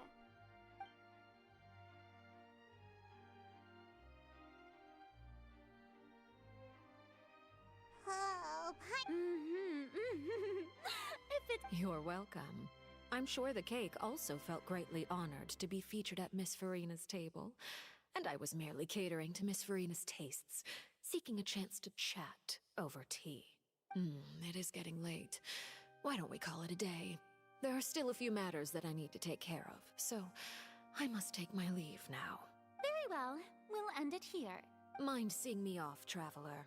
We could use the opportunity to discuss Child before I must be on my way. Paimon's coming too!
I'm glad that you were willing to come with me.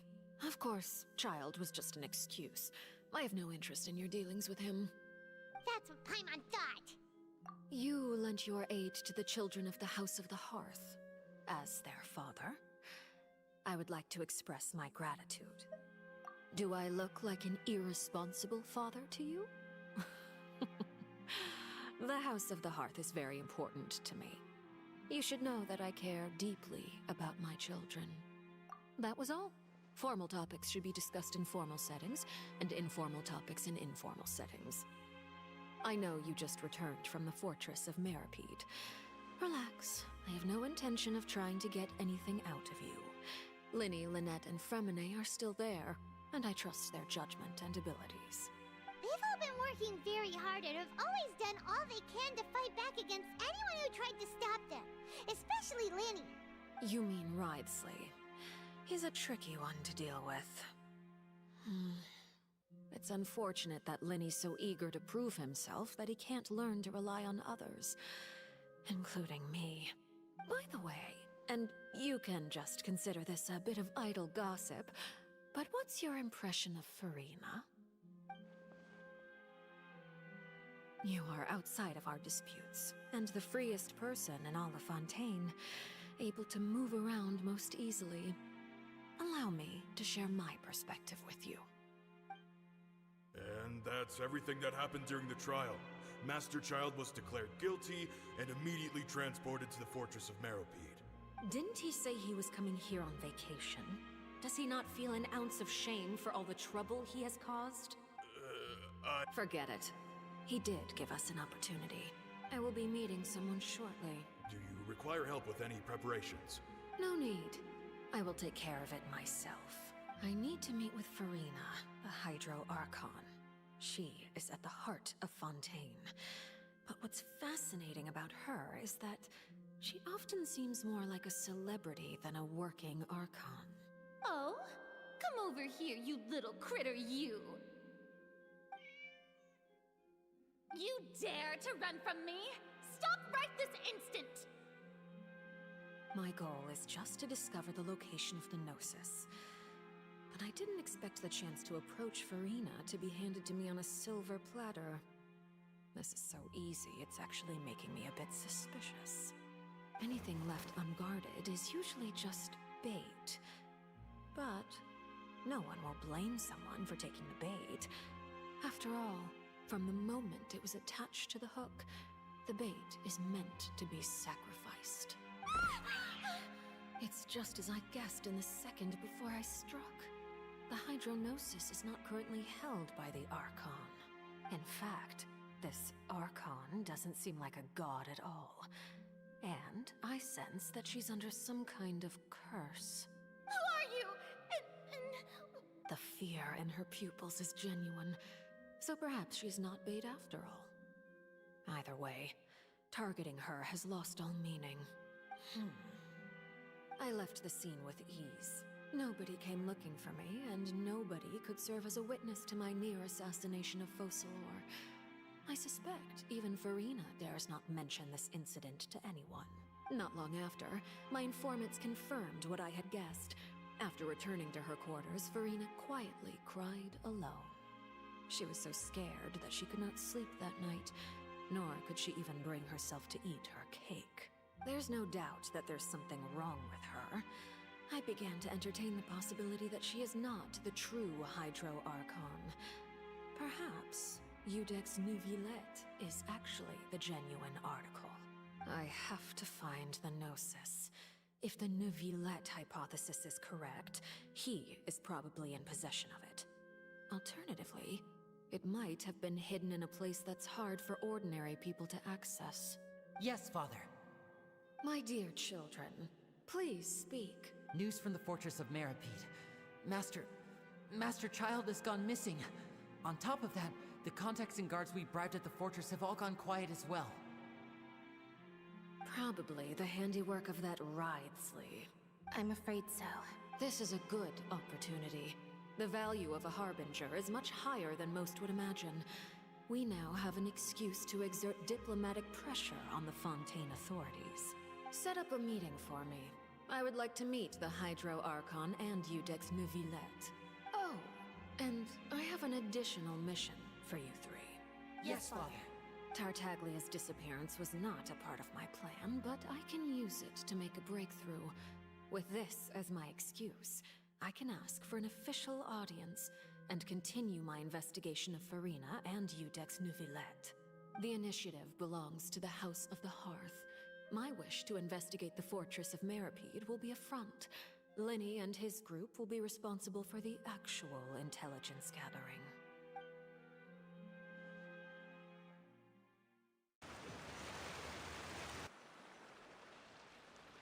You should know the rest.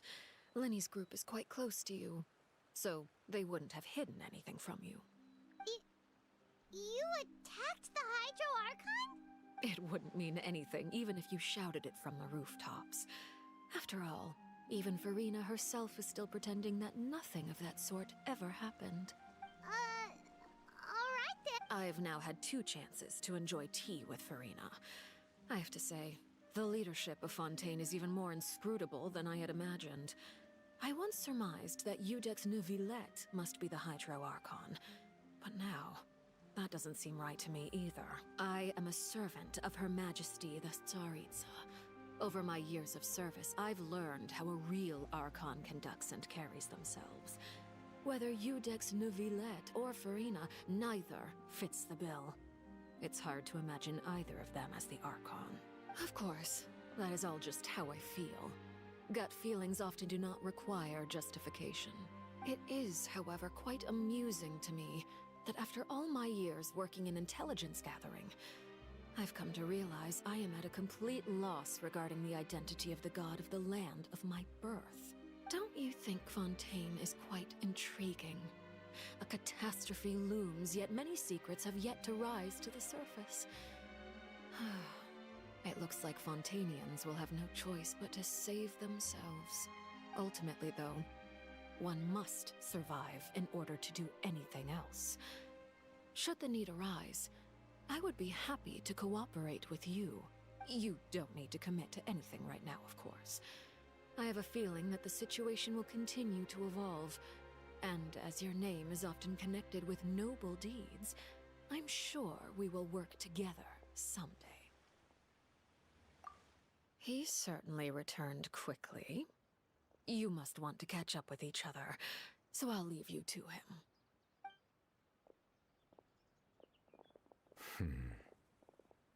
Neuvillette, is it over? For now, yes.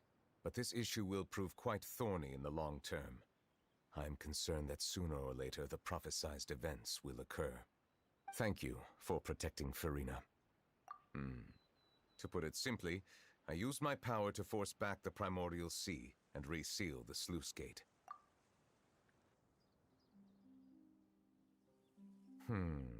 So as expected, the Knave has turned up the pressure on Farina. She's trying to feel her out, though I'm still unsure as to her motives. Permission granted. Whoa. It can't be that you're the real Hydro Archon, right? But that's just a speculation on our part, though.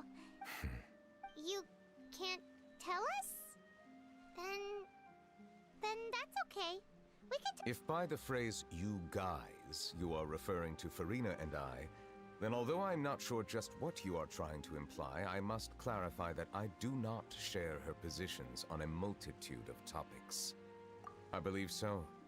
The fortress has a long and complex history. It has seen much grief and suffering. And now, another catastrophe will soon be upon us. I mourn this turn of events. Huh? Why is it...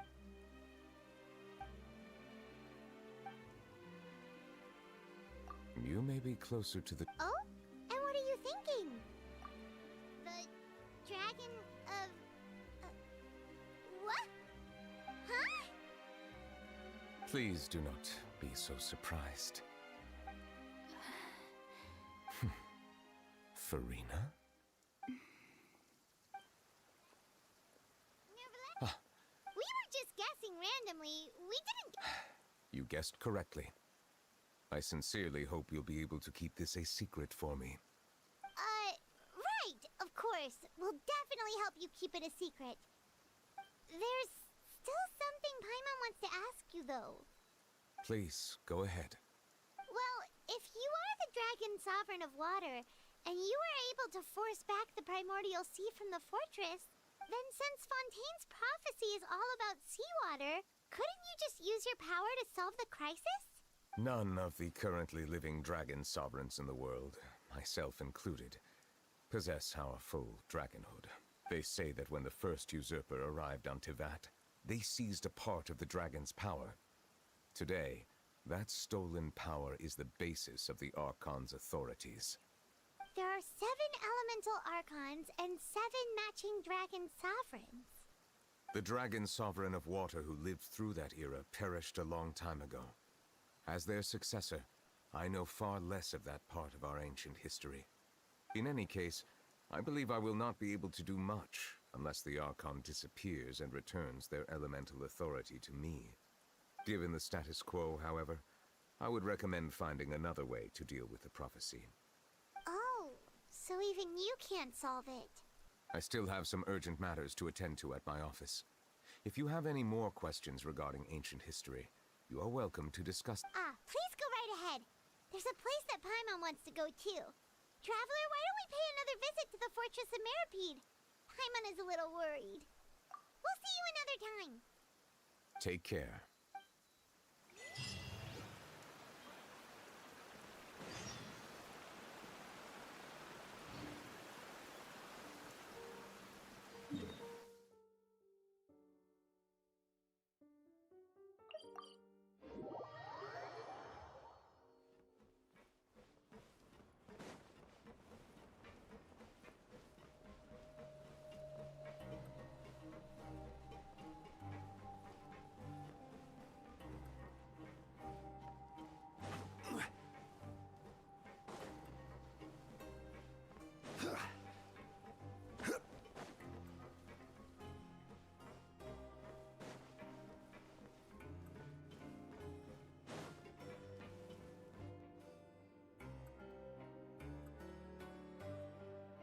Now guess, what suit will this next card be? Well, well, look who it is. Traveler, Paimon. Hello, everyone. Looks like you're recovering nicely, Fremine. Thanks to everyone's support. Oh, right. I managed to work up the courage to thank Miss Clarant in person. Whoa, how did she react? She told me that it was nothing. It was as if saving a life wasn't a big deal to her at all. She also told me not to worry about it. She didn't want to stress you out, that's all. She's right, and it's best not to dwell on it. Yeah. Okay, but check this out. We went back to the Opera House and we met the knave. You met Father? Did she say anything to you? She said a few things that were, a bit hard to understand. And also that she's looking forward to working with us in the future.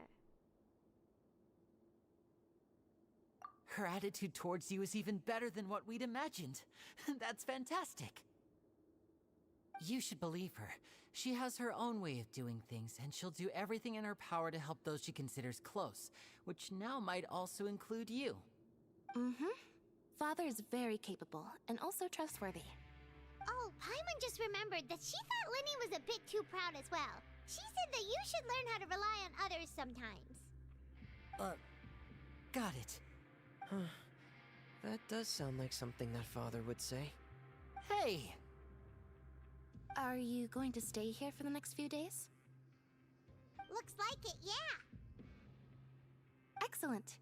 I will host a tea party. For real? Then Paimon wants another serving of cake. Another implies that you were already served some delicious cake while you were up there. How lovely. Well, next time, you're going to have tea and snacks with us.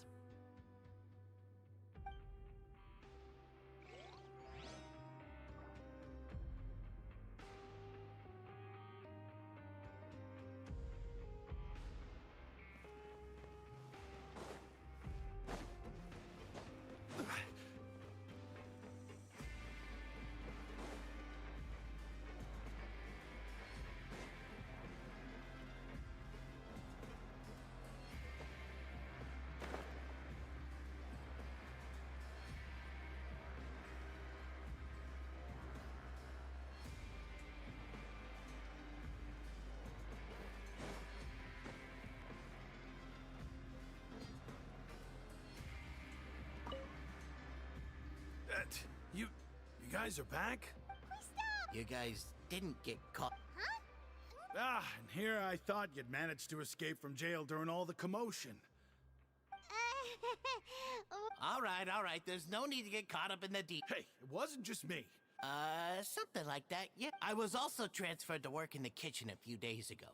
I can still hear Quisto mumbling to the carrots. Are those two all right? Do you think they made it out alive? Whenever he'd say that, I'd tell him I'm sure they're fine. Wherever they are, they're kicking back with drinks in hand, enjoying the lovely scenery. Hey, there's nothing wrong with worrying about your prison pals. Is there? I mean, considering how they always... These two. They sure are a lot warmer and friendlier than when Paimon first met them. Oh, well, if you say so. I'll be watching you to make sure you finish every last bite.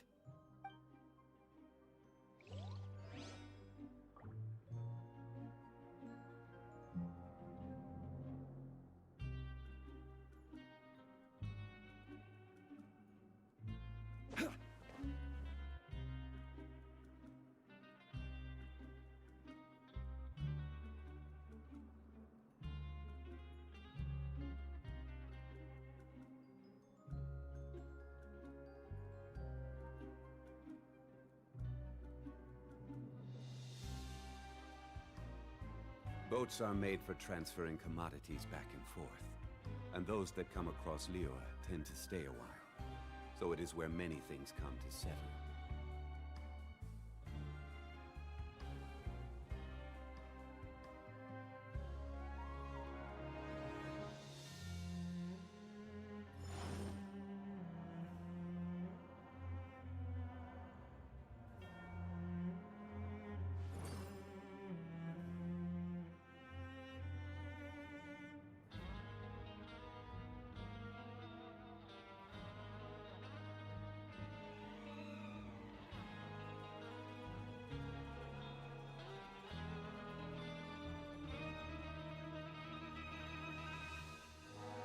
Osmanthus wine tastes the same as I remember. Look.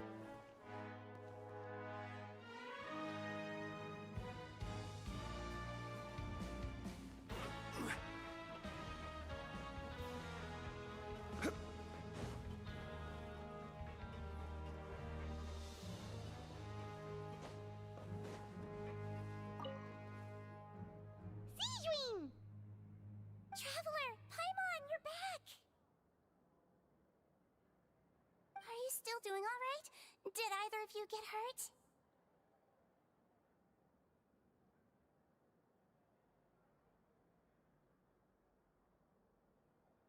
We're fine, but what about you guys? It was such a huge mess. How bad was it? A few people sustained superficial injuries, but that's about the extent of the damage. Monsieur Nervulette paid us a visit. It was all thanks to him that we managed to suppress the crisis for the time being. Of course, we must also thank you for the help you provided. How did Nervulette know that he was needed here? Well, Monsieur Nervulette has strong resonance with the hydro element. When the water level rises, he can feel the waves produced. I ran into the bombshell bros while bandaging the injuries of the wounded. They were mumbling the whole time about how you just ran down without a word. I'm so relieved to see that you're both all right. If you're not too pressed for time, please stay with us a few more days. Just let me know if you get a craving for any particular dish, so I can have Mr. Walsey get your meals prepared. Oh, and please feel free to visit the infirmary for a break at any time. I'd like to take the opportunity to spend some more time observing your facial muscles as well. Your happy smiles are quite contagious, you know. They're so memorable, and I've missed them immensely while you were gone.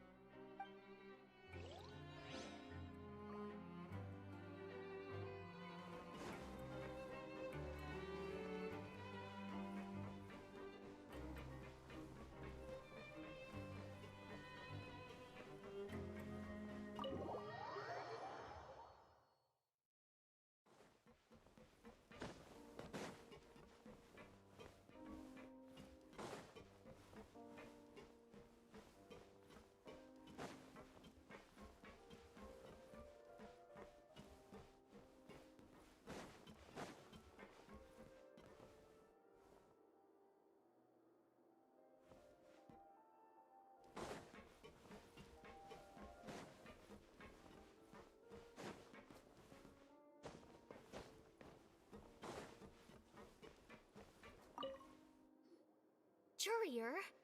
Yeah, I was working on something, so I forgot. That's no excuse for... Huh? It's you two. Couturier, Lurvine, we're back! Hello there. It's been quite the mess here recently. How have you been? And you? Are you still taking the secret passageway from the infirmary to work on the ship? Yep. That is still top secret, though. So don't say a word to anyone. It can be a bit annoying when there are lots of people in the infirmary, but I still prefer taking that route over the one from the Duke's office. I mean, the infirmary does make it easier for you to slack off. Oh yeah? Then why are you also here so much? You two really are just using your jobs as a cover for your relationship, aren't you? Not at all!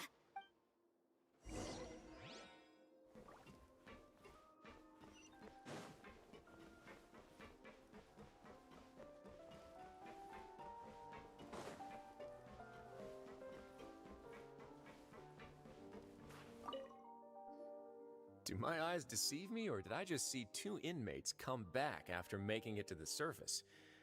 Some strange winds blowing of late. We wanted to see how the fortress is doing. Is everything still all right? We're fine, for the most part. Neuvillette came down and took care of the worst of it. If that's the case, why don't you just ask him to stay here? Oh, yeah, what a brilliant plan. Let's go convince the Udex himself to exchange the Courts of Fontaine for a puddle of water in the middle of nowhere. He came here in a hurry and left without even stopping for a cup of tea. He did remember to take Miss Sigewinne's gift with him, though. He sure sounds super busy. Miss Cloran has left as well. She also took her gift from Miss Sigewinne. Were the gifts milkshakes? Neuvillette got the milkshake. Cloran received lipstick instead. Those aren't even remotely alike. Well, it's Neuvillette's own fault for making Sigewinne worried about his health by working so much. But besides that, our head nurse is still pretty fond of picking out beauty products for the ladies. Oh, and I have some gifts here for you as well. Are these from Sigewinne too? Nope, they're from yours truly. You've already wrapped up your work at the fortress, so you can return to the surface at any time. You haven't yet served your full prison term, however, so you may continue to use your cell until your term is up. For real? Then we could stay here? You may access the cafeteria for free. Hooray! Just remember to come complete your paperwork once it's time for your release.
We're back in our cell again. We're no longer prisoners, though, so it really doesn't feel the same. Being free sure feels pretty special now. Huh? How did you know? Hey, that's not true! All right. Okay, Paimon just wanted to say that we really are an amazing duo after all. It's like we've now gone to so many places together and become friends with so many people. We've never stopped traveling or stopped meeting new friends. There are so many bad things in the world, and we're just two people, but We've still been solving problems no matter where we go. Isn't that pretty cool? You're counting Paimon today? Aren't you the only adventurer here? Then let's ask Catherine to give Paimon an adventurer handbook as well. Paimon will also be an adventurer from today forward. Just the thoughts making Paimon giddy. Paimon's gonna crash, so you sleep soon too. The last time we fell asleep here, we woke up to a whole mess outside our cell. The primordial seawater nearly rose up. That was so scary. We should be safe now, right?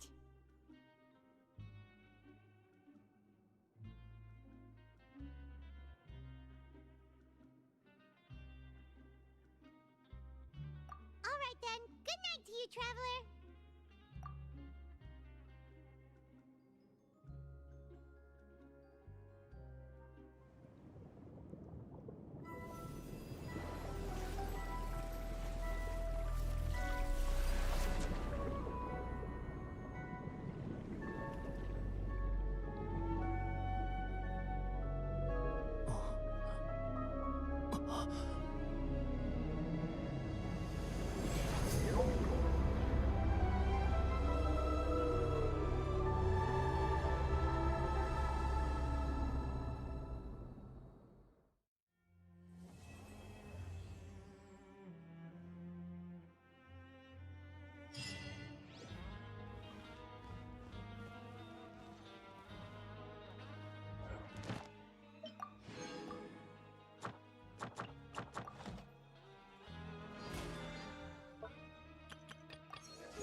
Thank you for permitting, no, inviting me to join you. The campaign begins.